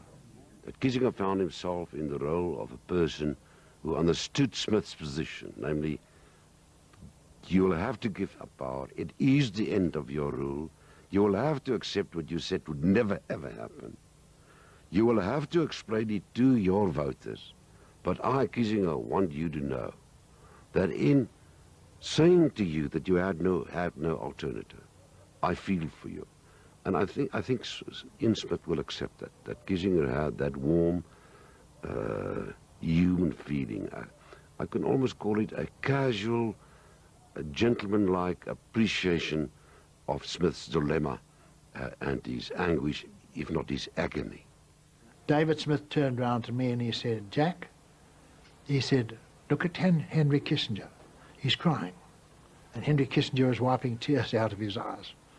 Now, when we mentioned this to Lardner Burke, he pooh-poohed it and he says, "Ah, that's just showmanship." But when we looked at Kissinger, he was shedding a few tears. What it was, I do not know. You know, it may be a necessary job, but it's not an elevating job to deprive people of what, after all, 2 generations of Rhodesians, white Rhodesians, had accomplished there. Humanly, it was not a day of elation for everybody. I mean, I had achieved what I wanted to achieve, but it was sort of a strategic victory. I could ignore Britain and America, as we had done for how many years? They were of no consequence to us. I could defy them. The one country I could not defy was South Africa. Tears weren't in Forster's repertoire, but then he was a novice on the diplomatic stage. When Kissinger's meeting was over, John Forster called us into a little room and he said, "Gentlemen, I have good news for you. I've just had a message and I can tell you that the goods are now moving, the trains are moving again, and all your stuff is on the way. The snags and the backlog has been overcome." How did you react to that? Well, we were disgusted. We knew what it was. In public, Forster tried to cover up what he'd done. Rhodesia wasn't pressurized in any way by South Africa at that time or at any time before that. I've always adopted the attitude that I was not prepared to twist Mr. Smith's arm, but that any decision he arrived at would be his own. You couldn't get Ian Smith to see the argument. You had to use a bit of practical pressure. Yes. To get him to back down. Yes. The answer is yes. It was clear to me that normal diplomatic decor is just not working. The medicine is having no effect. In his mind, he was just trying, as he would put it, to maintain civilized standards in Africa. Yes, civilized standards, you know. There can never be a fundamental civilization if the majority of a people in a country don't have the vote, let's face it. That is a fundamental human right and issue. And this most fundamental one he rejected. Kissinger's plan was kept secret while Smith consulted his colleagues back home. But the bruising he'd received was plain to see. I can remember flying back from Pretoria, and the body language of our Prime Minister, I shall never forget. I think he'd had an awful lot of pressure put on him. What was his body language? He looked like a chap who'd been 15 rounds in the ring. Smith now had to break the news to the people he'd so confidently led into rebellion 11 years before. Once it had been no black rule in 1,000 years. Kissinger's timetable was shorter. Number 1, Rhodesia agrees to majority rule within 2 years. 2. The words were out. There was no going back. I would be dishonest if I did not state quite clearly that the proposals which were put to us in Pretoria do not represent what, in our view, would be the best solution for Rhodesia's problems. Regrettably, however, we were not able to make our views prevail. The broadcast ended with an empty flourish, Smith on the brink of defeat, quoting his hero Winston Churchill on his way to victory. Now is not the end. It is not even the beginning of the end, but it is perhaps the end of the beginning. Good night, and may God be with you all during these trying times. I was sad, sure. But I tried to contain that and keep it to myself, because obviously if my Rhodesian people thought I was upset and emotional, then I think it would have had an unfair effect on them.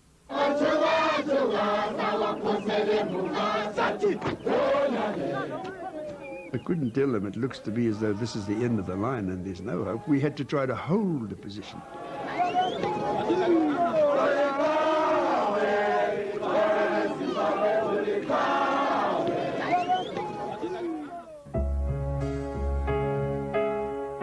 The end of the line was still a long way off, and there'd be many thousands of deaths before it was reached. But Smith believed his fate had been decided by duplicity. We were betrayed even by our own friends, and I think the history records this clearly. Who are the greatest betrayers? The South Africans, regrettably. That is typical of Ian Smith. I'm sorry to say it is typical of his lack of understanding or his lack of capacity to summarize the facts as they exist. South Africa, what did South Africa owe Rhodesia? After he got so much out of us against my personal wish, after he spent my taxpayers' money at the rate of hundreds of millions, to come and say that we betrayed him. No, he betrayed us.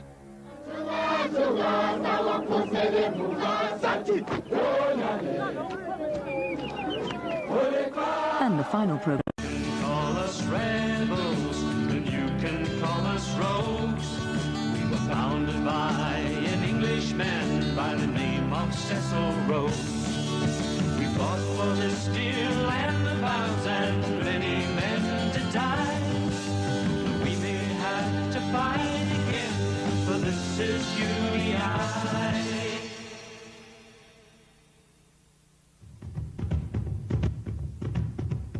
In 1976, Rhodesia's White Rebellion against Britain entered its most deadly phase.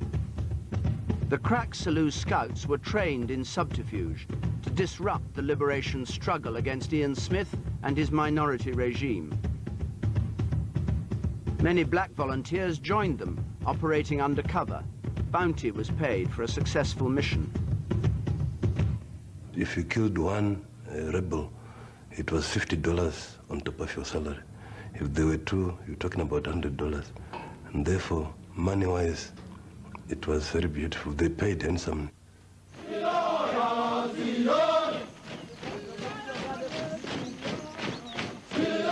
The rebel armies were youngsters who'd fled Rhodesia for training in neighboring countries like Mozambique and Zambia. They were now ordered home to fight in their own country. I said, you're getting used to being comfortable on foreign soil. So off you go. You do it back home on Zimbabwean soil across the border. No more on foreign soil. Ian Smith was in Switzerland for talks. Under pressure from South Africa and America, he just told Rhodesians that black majority rule would have to come, but not for 2 years and only with safeguards for the whites. The Patriotic Front, led by Robert Mugabe and Joshua Nkomo, thought they could still win by force.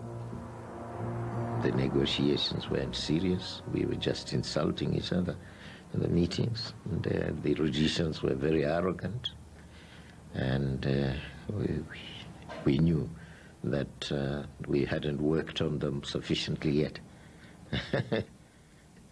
Back home, White Rhodesia now put its trust in a new supreme commander, General Peter Walls. Walls was to become the dominant figure in the rebellion's final years. We are going to fight. Our enemies had better understand this. We are no wishy-washy colonialists with no stake here. It looked like a fight to the finish.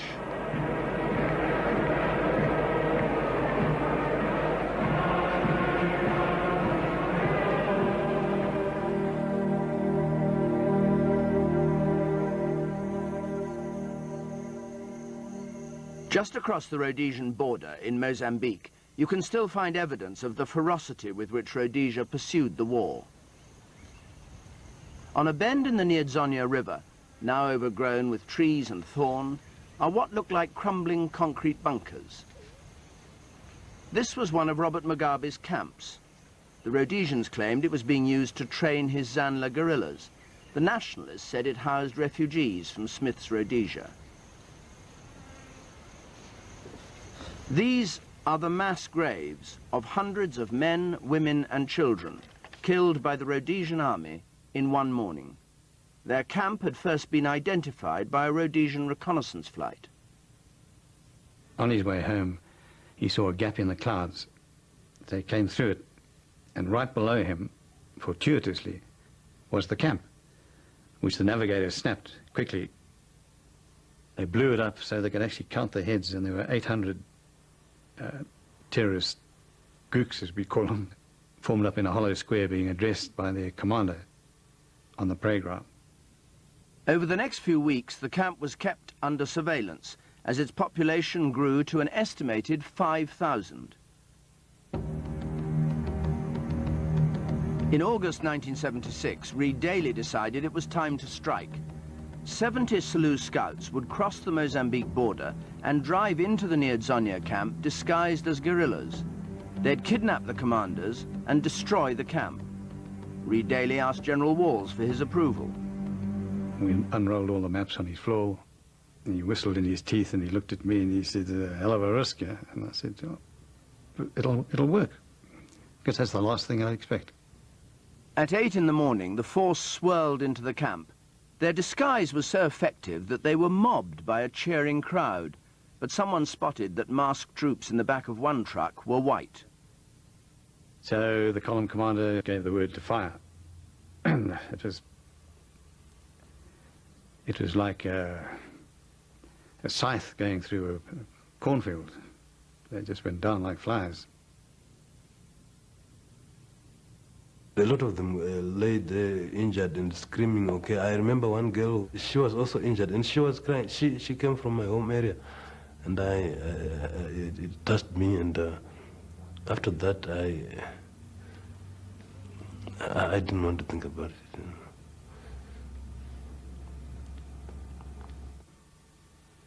know. Our casualties were 4 lightly wounded, and they were over 1,000. The exact was 1,026.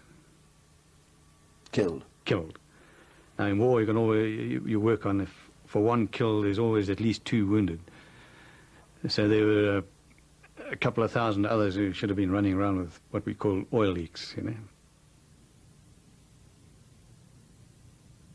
I have never forgotten the kind of sight I saw there. I think they must have emptied some tons of ammunition, judging by the shells that gathered that almost half an acre or more of a camp, empty shells. It was really a massacre. But it was a good hit. And it certainly put Zanla back a long, long way. It was played up as the usual way of being a refugee camp by the people on that side and by the United Nations.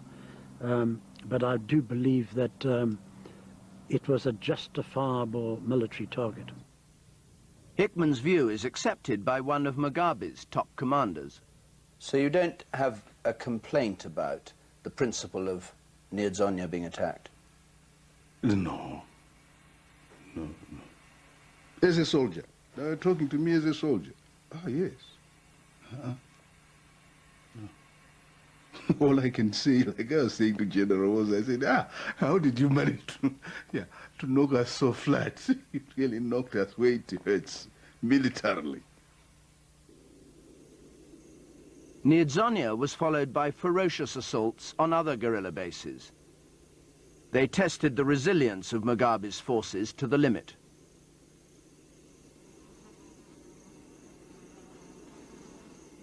You get so aggrieved, and it works on you and works on your emotion in such a way that you can never forgive perpetrators of action of this nature. Mugabe reacted. He said, I'm beginning to wonder whether this armed struggle is worth pursuing. That's what he said to my face. When I expected such things to make someone more resolute, I felt very bad. Don't pull the trigger yet until Larry tells you. Hold it nicely. Come on, look over there. Okay, you ready? Pull. In Rhodesia, the whites were under increasing pressure. They no longer felt safe on their home ground. Do not go in front of a gun. This thing is dangerous. Have you seen the effect of what this thing can do? Huh?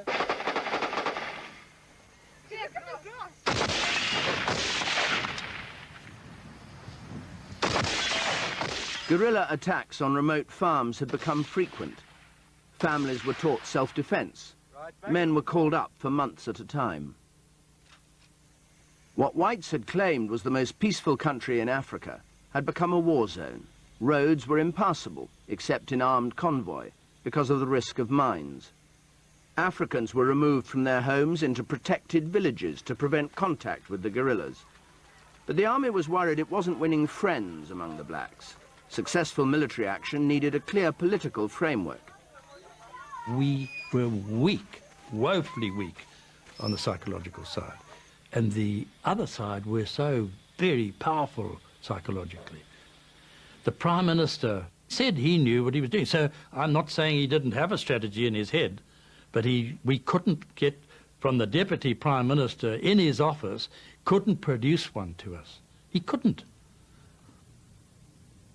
In September 1978, the black nationalists scored a dramatic hit which shook Rhodesia.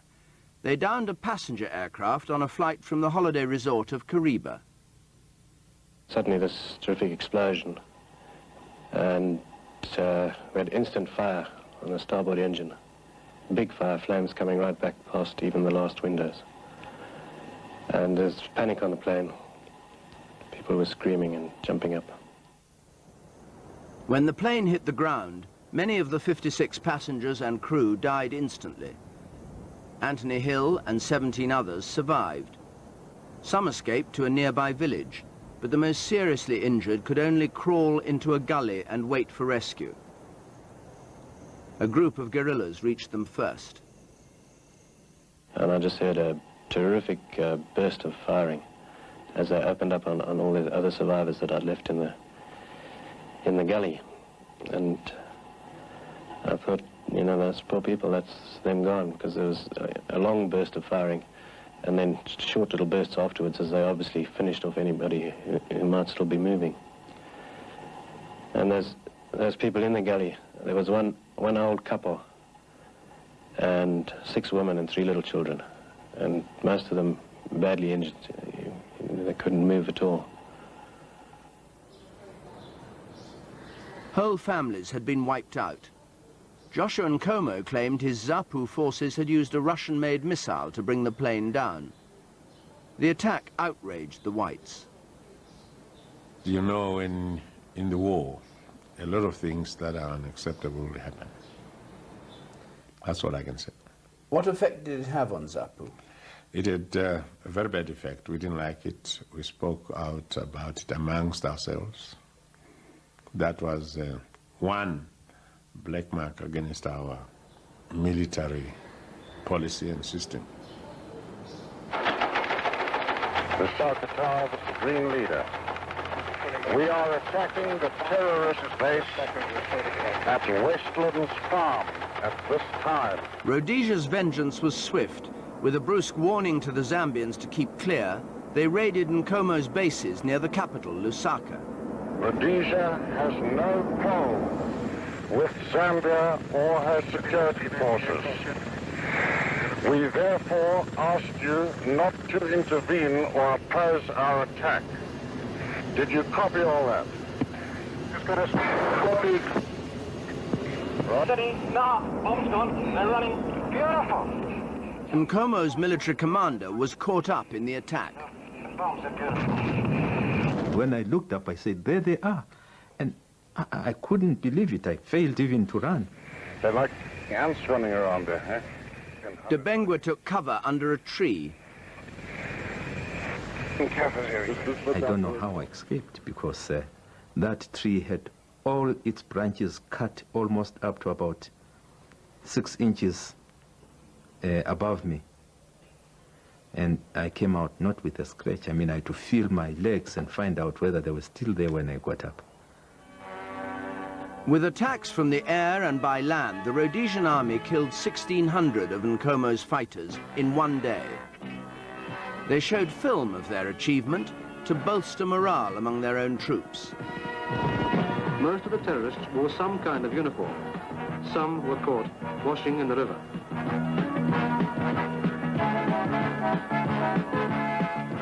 Never before had I seen so many dead bodies. And I would think maybe they're playing games. Maybe if somebody blew a whistle, they would wake up. There were so many. You couldn't believe it.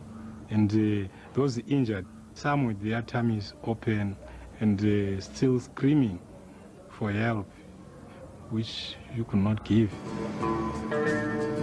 The air crews who'd carried out the raid became heroes. Their message to the Zambian control tower used in a hit single. The Soccer Tower, this is Green Leader. Green Tower, this is Green Leader. This is a message for the station commander at Mumbai. This is what God would have willed. Kill or see the children killed. Despite some military successes, Smith was under pressure politically, not least from South Africa. In 1978, he struck a surprising deal with black moderates. He stood down, allowed everyone the vote, and made way for Rhodesia's first black prime minister. Bishop Abel Muzorewa swept into office, but white political power was still protected, and the guerrillas boycotted the elections. Only black moderates had faith in Muzorewa's triumph. The thing that Mr. Ian Smith had at last conceded to one person, one vote, we felt victorious. If we had been out in the countryside, we would have killed a cow and bring a lot of people to celebrate. Yeah, it was a very moving day. Rhodesia now needed international acceptance. They were putting their faith in the new Conservative government, which took office in Britain a few weeks later. They thought that having a black prime minister would be enough to persuade Margaret Thatcher to recognize their independence. Where there is discord, may we bring harmony. Her Foreign Secretary, Lord Carrington, had other ideas. He didn't think that recognizing Muzorewa would end the war, and he asked his officials to come up with a different plan. We, the British, should actually take over the country, recolonize Rhodesia, establish a constitution which we could defend against all comers, and then decolonize it. Now, this plan, perhaps by nature of its boldness and its slightly it's obviously risky characteristics, appealed to Margaret Thatcher. I also think, that perhaps it sounds rather priggish, I also think you had an obligation to try and settle it. After all, it was our responsibility. 3 months later, a nervous Mrs. Thatcher arrived in Zambia for her first Commonwealth conference. She feared a hostile reception from those who thought she was going to recognize Muzorewa, but what she said transformed the atmosphere. The aim is to bring Rhodesia to legal independence on a basis which the Commonwealth and the international community as a whole will find acceptable. The British government is wholly committed to genuine black majority rule in Rhodesia. Britain now planned to summon a Rhodesia conference in London. Despite her initial skepticism, Thatcher had stuck to the line worked out by Carrington, and on the flight home she acknowledged its success. We picked up our briefcases and went forward, and as we went through the curtain, there we saw a beaming Prime Minister, and alongside her was a stewardess with a tray full of glasses of champagne, and she said, "To the Foreign Office."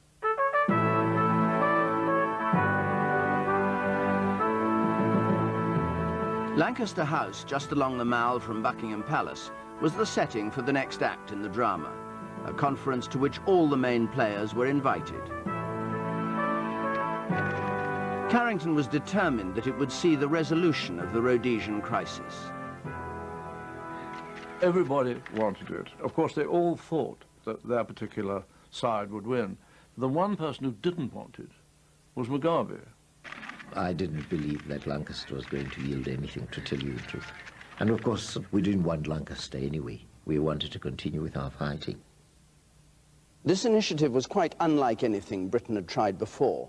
Once the delegates had been flattered by their welcome in the grandeur of Lancaster House, the going got tough. Britain had already decided on the terms of a settlement, drawn up an agenda which allowed no deviation, and set a timetable. I was berated by Mugabe because he thought that I was an appalling sort of schoolmaster who was telling everybody what to do. And I think that Joshua thought I was some sort of spider who was weaving terrible webs around everybody. I say to him, you're sitting in the center of your network, and we've been pushed into various parts of your network, and you swallow us one by one. He wasn't happy about that one, but I felt he was behaving like a spider. Carrington knew that the key to success was to keep the patriotic front in the talks. But he told them that if they walked out, he'd do a deal with Muzorewa. The threat worked. Carrington wanted us to decide on our own that, no, we had had enough, we won't agree with this and we'll quit. But no, we knew that strategy. More pressure came from the presidents of Mozambique, Zambia and Tanzania. They told the Patriotic Front, settle or we'll close down your bases. We compromised under tremendous pressure from our allies as well as from the British government. Yeah, you'll be told. You know, after all, you are making use of our countries and our people are dying and so forth. You are not being reasonable. Come on. The delegate awaited with the greatest trepidation in London was General Tongogara, Mugabe's senior guerrilla commander. Smith is our great teacher because all the attacks he has made on us has improved our tactics. He was quite a revelation when he came to London. Tall, strapping man with a lively sense of humour, big personality. And on the very opening day of the negotiations, we adjourned to coffee into one of the grand, gilded rooms of Lancaster House, and each delegation stood in its own corner and eyed each other very suspiciously. And you know, it was Tongogara who broke the ice. He put down his cup and saucer, strode across to the White Rhodesians and walked up to Ian Smith and said, "You won't remember me, but I was a small boy playing on your farm while my mother was a labourer." I looked at him and I said, "Who are you?" He said, "Tongogara." To say Tongogara. He did say that he'd never forgotten how kind my mother had been to him, because evidently she used to give them sweets and odd things like that. Tongogara's apparent willingness to let bygones be bygones was an encouraging sign. His arch-enemy, General Walls, was taken aback. Tongogara, to my complete surprise, stood up and he said, "Stop all this bloody talking. Peter Walls and I will sort it out. Leave it to us, we'll do it." Mugabe looked as if he'd got a stomachache, and Nkoma sort of looked as if, well, you know, is this your chap talking out of turn? I just didn't say anything. He was one of the most impressive black men I have ever met, a decent black, who spoke reconciliation when the rest were still saying, "We want revenge."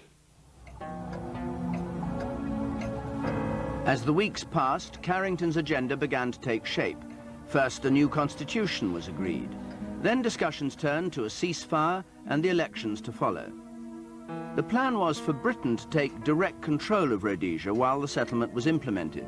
This meant persuading the newly elected Prime Minister to stand down. The foolish Muzorewa, having been warned that he was going to be jettisoned, led up the garden path and dumped, unfortunately had no effect on the fall.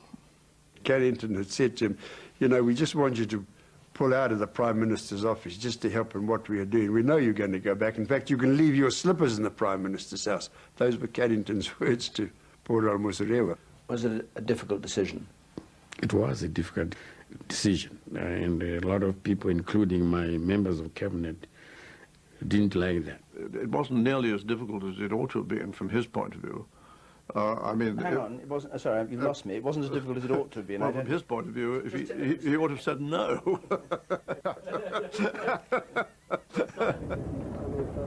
Rhodesia's leader through the years of rebellion was now isolated, the only member of his delegation to oppose Carrington's plan. He decided to go home, but not before giving Carrington a piece of his mind. I said to him, but this is going to ensure that we are going to end up with a Mugabe government, a ZANU-PF government. I told Carrington.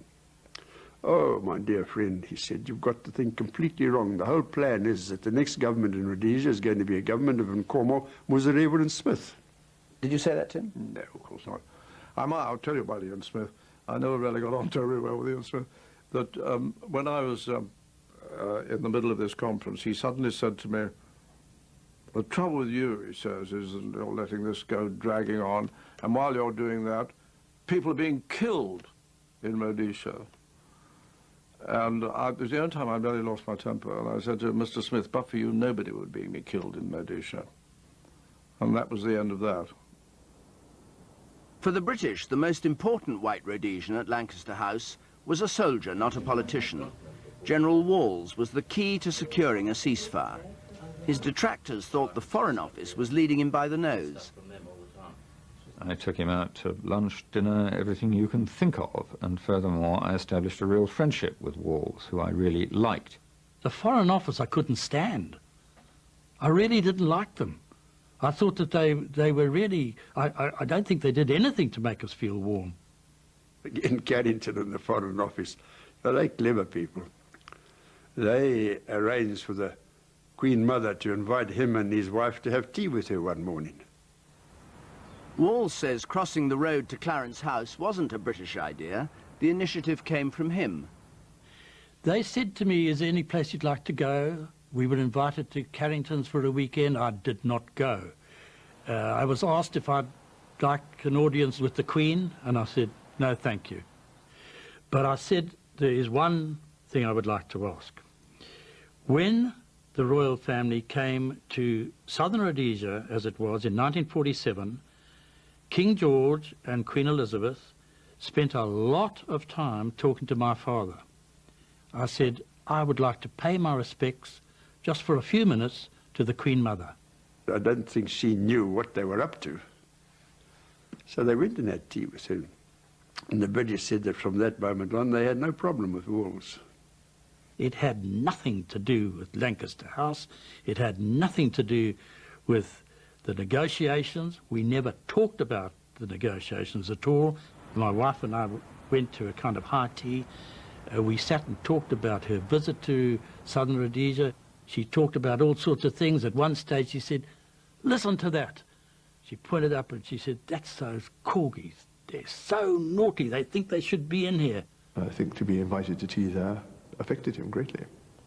So you were up to your old Foreign Office tricks all the time, really? We were up to our old Foreign Office tricks, but that's how negotiations succeed. The British wanted to persuade Walls that his troops should pull back to their barracks and guarantee the guerrillas safe conduct to 15 assembly areas. Walls was worried. Once both sides had disengaged, Mugabe's people would have a free rein. Then they could terrorize and intimidate voters in the election. He thought the British were so keen to get Rhodesia off their hands, they'd do nothing to stop it. It took a private meeting with Margaret Thatcher in Downing Street to convince him. She said she didn't want a Marxist government. She regarded Mugabe as Marxist.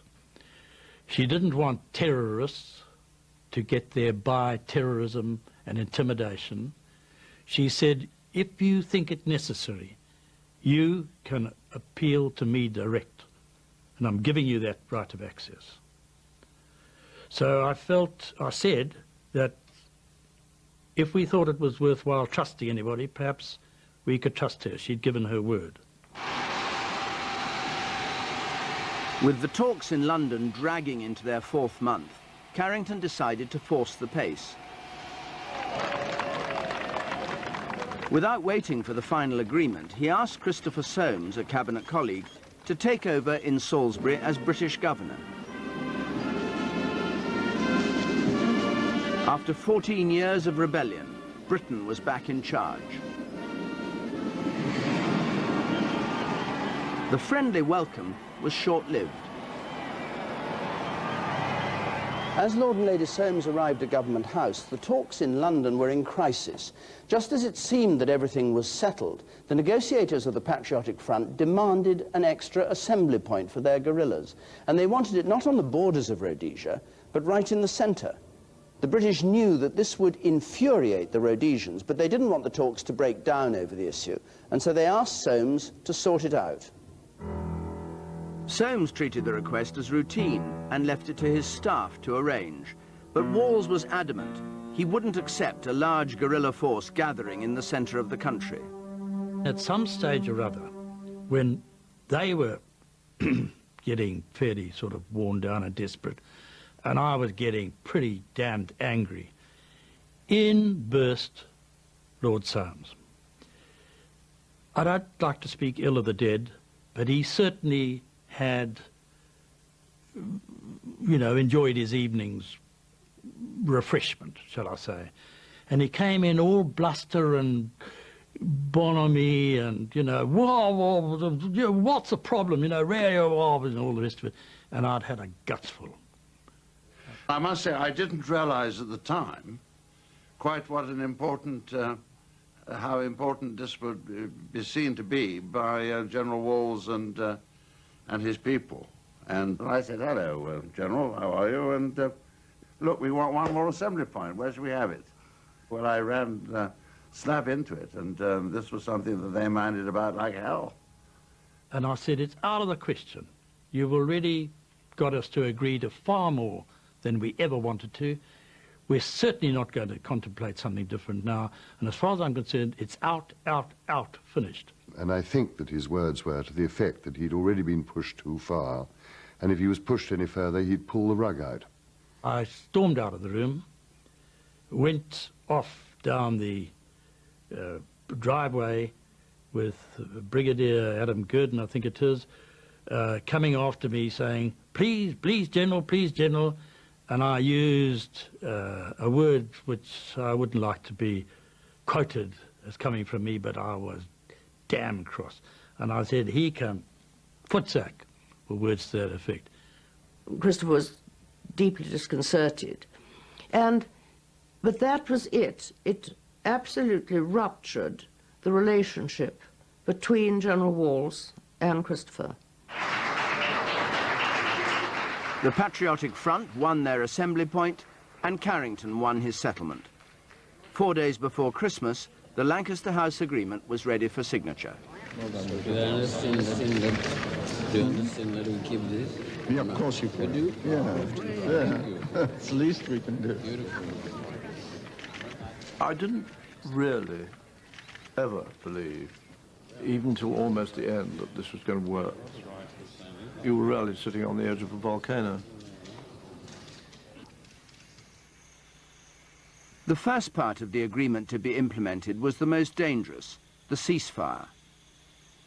Small groups of Commonwealth troops were dispatched to the assembly areas to await the arrival of the guerrillas. For the next 3 months, their job was to supervise them. Each group had 1 or 2 Patriotic Front liaison officers attached to it to smooth things along. At Assembly Area Papa, at Rukomichi in the Zambezi Valley, no one appeared for 2 days. The guerrillas feared a trap. On the 3rd day, armed men started to emerge from the bush, slowly at first, and then in their hundreds. The liaison officer assigned to the monitoring force had gone out into the bush alone to persuade the guerrillas that it was safe to come in. Their commander had told him that if anything went wrong, he would be held personally responsible. I said, if we are attacked, you are going to be the first person to be attacked by us because we are going to take off your neck first. We'll cut off your throat. What did you make of that? That didn't sound an empty threat to me. They were rather serious because the situation was so volatile, and as it were, I gambled with my own life and said, gentlemen, if anything like that happens, you can do what you want with me, including shooting me. In the tense atmosphere, any incident could threaten the ceasefire.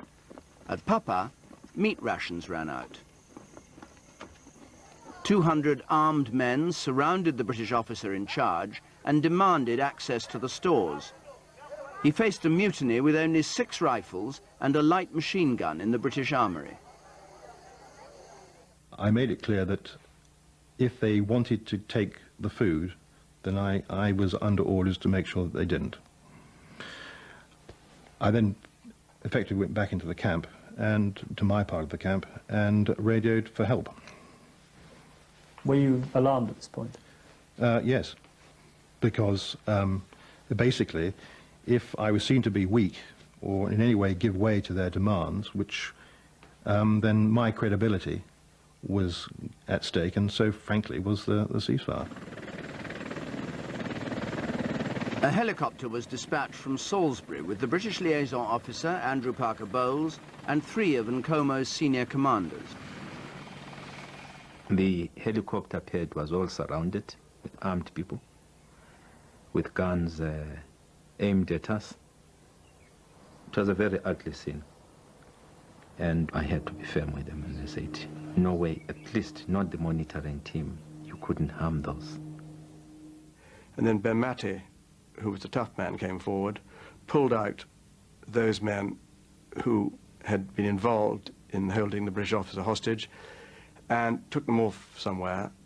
And certainly a shot was fired. I don't know whether one was killed or not, but they were certainly then buried in almost tombs with bars on, where they stayed without water and food for at least 2 days, and then order returned to that particular assembly area. At Government House, Lord Soames fretted, watching to see whether the ceasefire would hold. If it collapsed, his monitoring force could be trapped. He described the experience later as like walking on eggshells. I've never seen Christopher so wrought up, so tense, and he couldn't sleep at night. I mean, you know, he just used to toss and turn. After we put the light out, we used to listen to lovely Impromptu by Schubert, and it used to soothe him. The whole thing could have erupted. I mean, one tiny slip could have brought the whole thing crashing down. One tiny slip is what elements in the Rhodesian army were hoping for. With their enemy now conveniently corralled in assembly sites, they were looking for a pretext to attack. General Walls called his commanders to a secret meeting to prepare the ground. We were given orders to plan attacks on various targets, and in the case of the RLI, it was 2 of the assembly areas. One was at Rakomachi Mission in the Zambezi Valley, and one was at Marymount, up on the northern border. We were given 2 assembly areas, not far away from where we were, one in Gwanda and one in the Triangle, Hotel and Juliet, to take out. It was a simple, straightforward, combined air-ground attack. With the aim of doing what to the guerrillas? Killing them. In breach of the ceasefire, Orst reconnoitred the assembly areas Walls had allocated him. One was Papa at Rukomachi. We knew we were being watched on all these mountains along the Zambezi escarpment by special forces from the Rhodesian army. So it would have been a reasonably simple thing for the Rhodesian forces, had they wanted to use low-flying aircraft or helicopters to come over the escarpment at relatively short notice and take them out. In retrospect, we know it was perhaps crazy. But at the time, with the feelings that pertained at that time, the fact that so many people had died and there'd been so much grief, a desperate measure was acceptable. Orse Battalion was next sent, without British authority, to an airfield within firing range of another assembly area, Delta. I was met by the brigadier who gave orders that the assembly area had been totally ill-disciplined.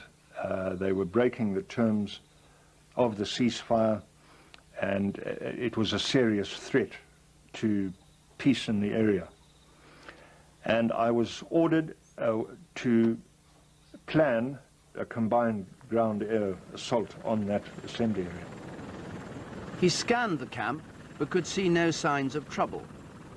At that moment, a senior commander of the monitoring force happened to fly over the airfield on his way to Delta.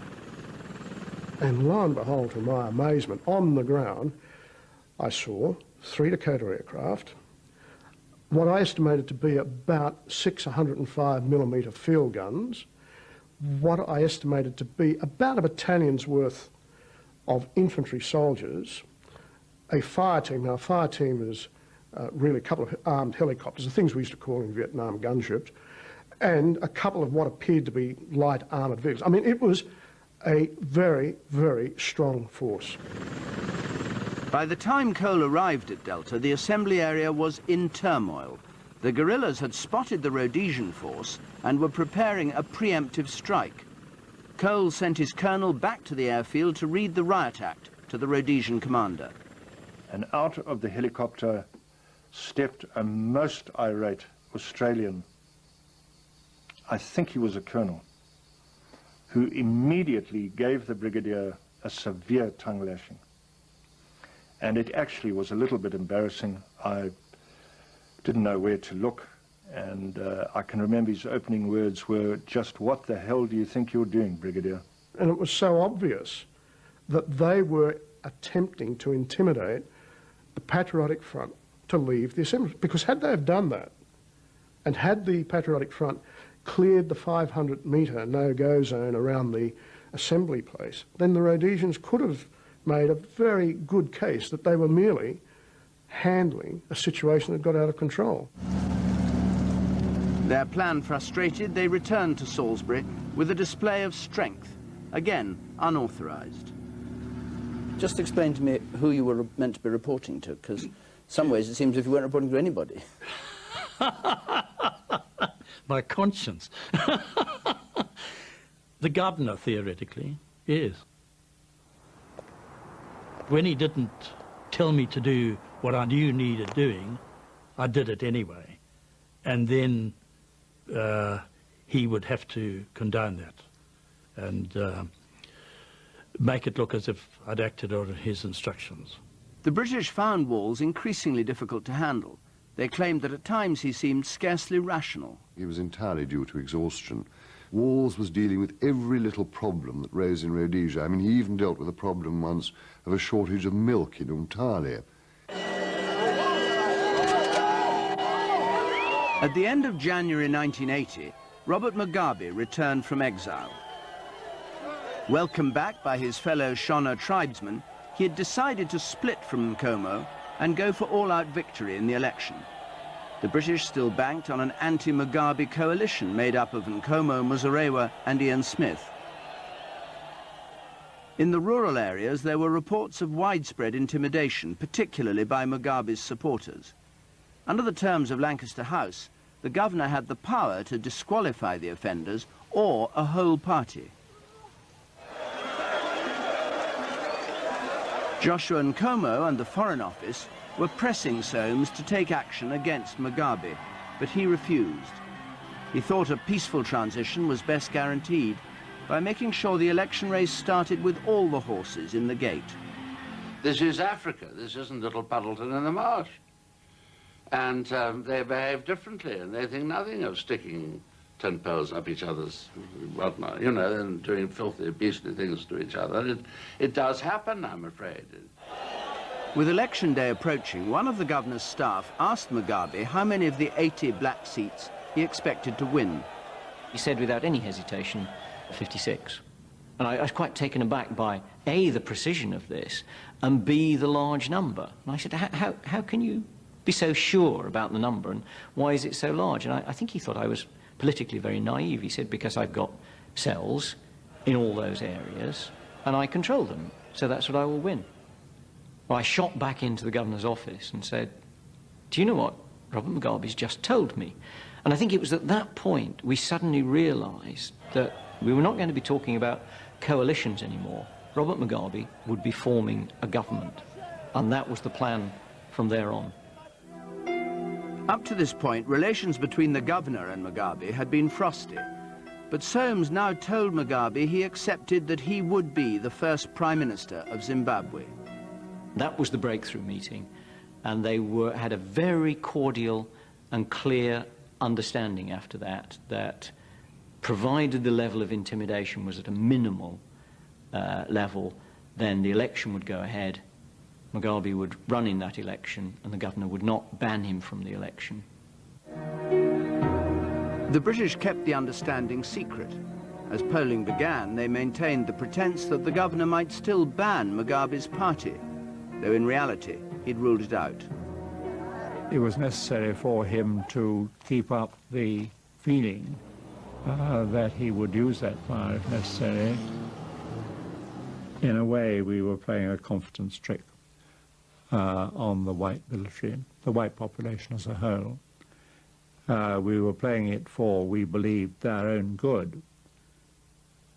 And, but nevertheless, we were in fact representing to them that the level of intimidation was not such as to distort the electoral results.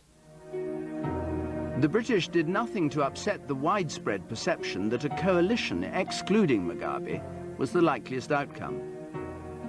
If there was a coalition government, maybe it could be Muzorewa and Como, something of that sort. I think some of us believed that more than others. I myself did not believe it. But nevertheless, one had to go on representing to the whites that it was all to play for.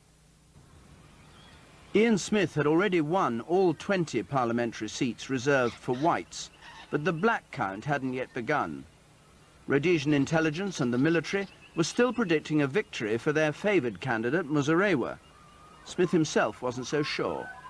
He asked Walls to his house and challenged him face to face. What is your contingency plan for this assessment you've just given me, proving to be wrong, and Mugabe wins? So I had cornered Walls. He then had to answer. And he simply said, we will not allow it. The Rhodesian army had tried to discredit Mugabe. During the campaign, the Selous scouts had bombed churches in Salisbury and blamed it on Mugabe's men. There'd also been attempts on his life. Now, as a last resort, Walls turned to Mrs. Thatcher. He asked her to carry out the promise he thought she'd made. I sent a signal to Mrs. Thatcher. I urged her to cancel the election, let stability be restored and so on, and then to have another election which would be free and fair. The reply from Number 10 was sent through official channels. Walls was simply informed that the Prime Minister saw no reason to intervene. It wasn't what he'd hoped for. She said, you will have access to me like one of my generals, like the Chief of the General Staff, face to face, you to me, me to you. It didn't happen. So her word was worth nothing. Walls now admits something he's always denied in the past. As the count got underway, he planned to arrest Mugabe's key lieutenants and himself declare the election null and void. If there was any trouble from Mugabe's troops, the army was ready to strike. I wouldn't call it a coup. What would you call it? It was unconstitutional action, which is what I told Mrs. Thatcher in my signal to her, that I would loath to have to take such action, but I reserved the right to do so. She knew that. The governor would be presented with a fait accompli, a tactic Walls had used successfully before. It was going to appear to be a concurrent thing that we did it, and he agreed and approved it. You were going to annul the election, effectively, Yeah. and then tell him that he better go along with it. And say that he agreed, yeah. And it would have worked if it hadn't been compromised, I think. Because it had been a complete breach, which we only learnt about literally hours before it would have been put into action. People who were due to be picked up or arrested throughout the country moved from their positions. They were aware of what was going to happen in detail. I decided, rightly or wrongly, and it was a very hard decision to make, that it was no good going on with the thing which would not achieve its objective. Walls hadn't realized that there were spies in his camp. Mugabe's head of intelligence says he was one step ahead of him. I knew what they were doing. The Rhodesian commanders, when they were having meetings, they still drank tea. And they were used to have blacks serve them. And they continued to discuss what they were trying to do when the blacks were serving tea. And the blacks belonged to me. Were they planted by you? Recruited is the correct word. Recruited by me, not planted. Wouldn't there have been bloodshed and indeed a return to war if you'd acted unilaterally to pick up people and... If we'd acted unilaterally unsuccessfully, there would have been that. Return to bloodshed, war, the lot of it. That's why I couldn't go through with it. Wall's subordinates were still waiting impatiently for the signal to move. But on the eve of the election result, Walls went on television with a different message. Anybody who steps out of line, I say again, will be dealt with effectively and swiftly, whoever they are and whatever their motives. Mugabe and his men had neutralized the threat from his white opponents. We called the head of the Air Force, the head of the police, the head of the army, and the head of security, these four. We called them at night to the president, and then the president said, look, you can now see that we knew they were planning coup. You know, I'm winning these elections, and now I have no regular army. My army is a guerrilla army. So I would want you, General Walls, to become my commander of the new Zimbabwe army. I went to his house and sat down and said, I can't possibly work for you because you're a Marxist.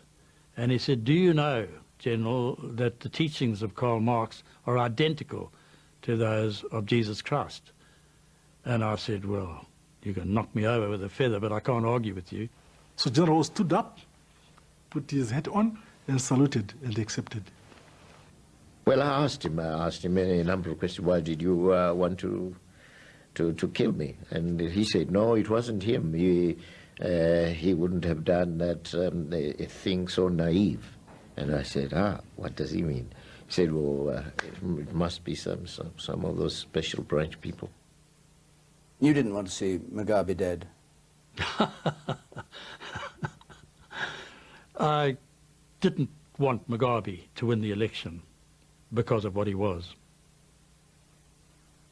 Did you trust Walls? No, I didn't. Not at all.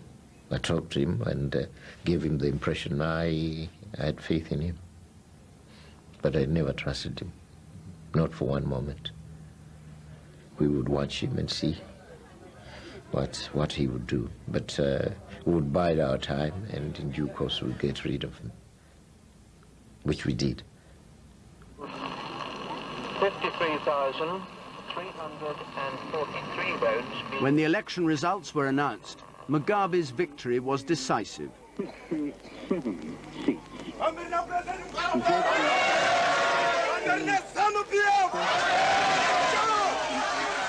Mugabe had won 57 of the 80 African seats, one more than he'd predicted. Nkomo all 20 in his tribal area of Matabeleland, and Muzorewa a miserable 3. I think it stinks, and the British stink with it because you've just seen a victory to bloody Russia, you idiot. With no signal from Walls to act against Mugabe, the commanding officer of the Rhodesian Light Infantry felt he owed his men an explanation. I formed the entire battalion up and I said, it is a cock-up. Those are the exact words I used. There was no questions permitted. I apologized to the entire regiment, and we had a prayer, and we fell out. The euphoria that greeted Mugabe's victory caused panic among the whites. Many were packing up to leave Rhodesia the same day. With Soames' encouragement, Mugabe pleaded with them to stay. I urge you, whether you are black or white, to join me in a new pledge to forget our grim past, forgive others and forget, join hands in a new amity, and together as Zimbabweans trample upon racialism, tribalism and regionalism. The stage was set for the final act. Prince Charles arrived from London to preside over the ceremony. It would see the colony of Rhodesia make way for the independent state of Zimbabwe.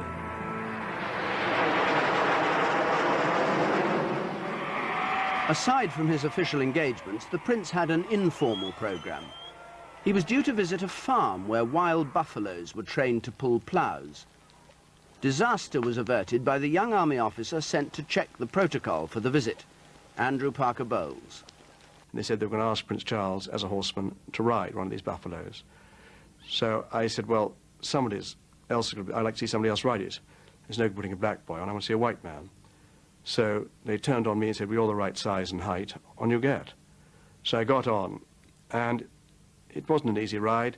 I was about to jump off when I was bucked off, and his other friend, who moved like the speed of lightning, the next moment I knew, he had gored me in the thigh, and I was right up in the air.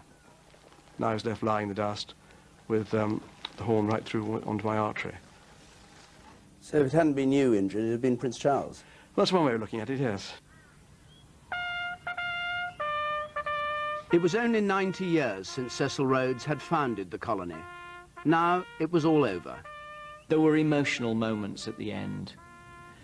The Union Jack was coming down for the last time, the bugle playing, the governor was standing to attention, tears running down his face. And then it was folded up, and the guard commander handed it to Prince Charles, who turned to Christopher and said, I think this should be yours. We were all taken to have a photograph in what was then Government House. There was the Prince of Wales and Mugabe and me. There we all are under Rhodes's picture. And I find that in a way rather ironic. What emotion did you have? Joy, overwhelmed that the day had finally come. And we're now ourselves. And to be standing in front of a portrait of Cecil Rhodes? Cecil Rhodes, I didn't even think about him.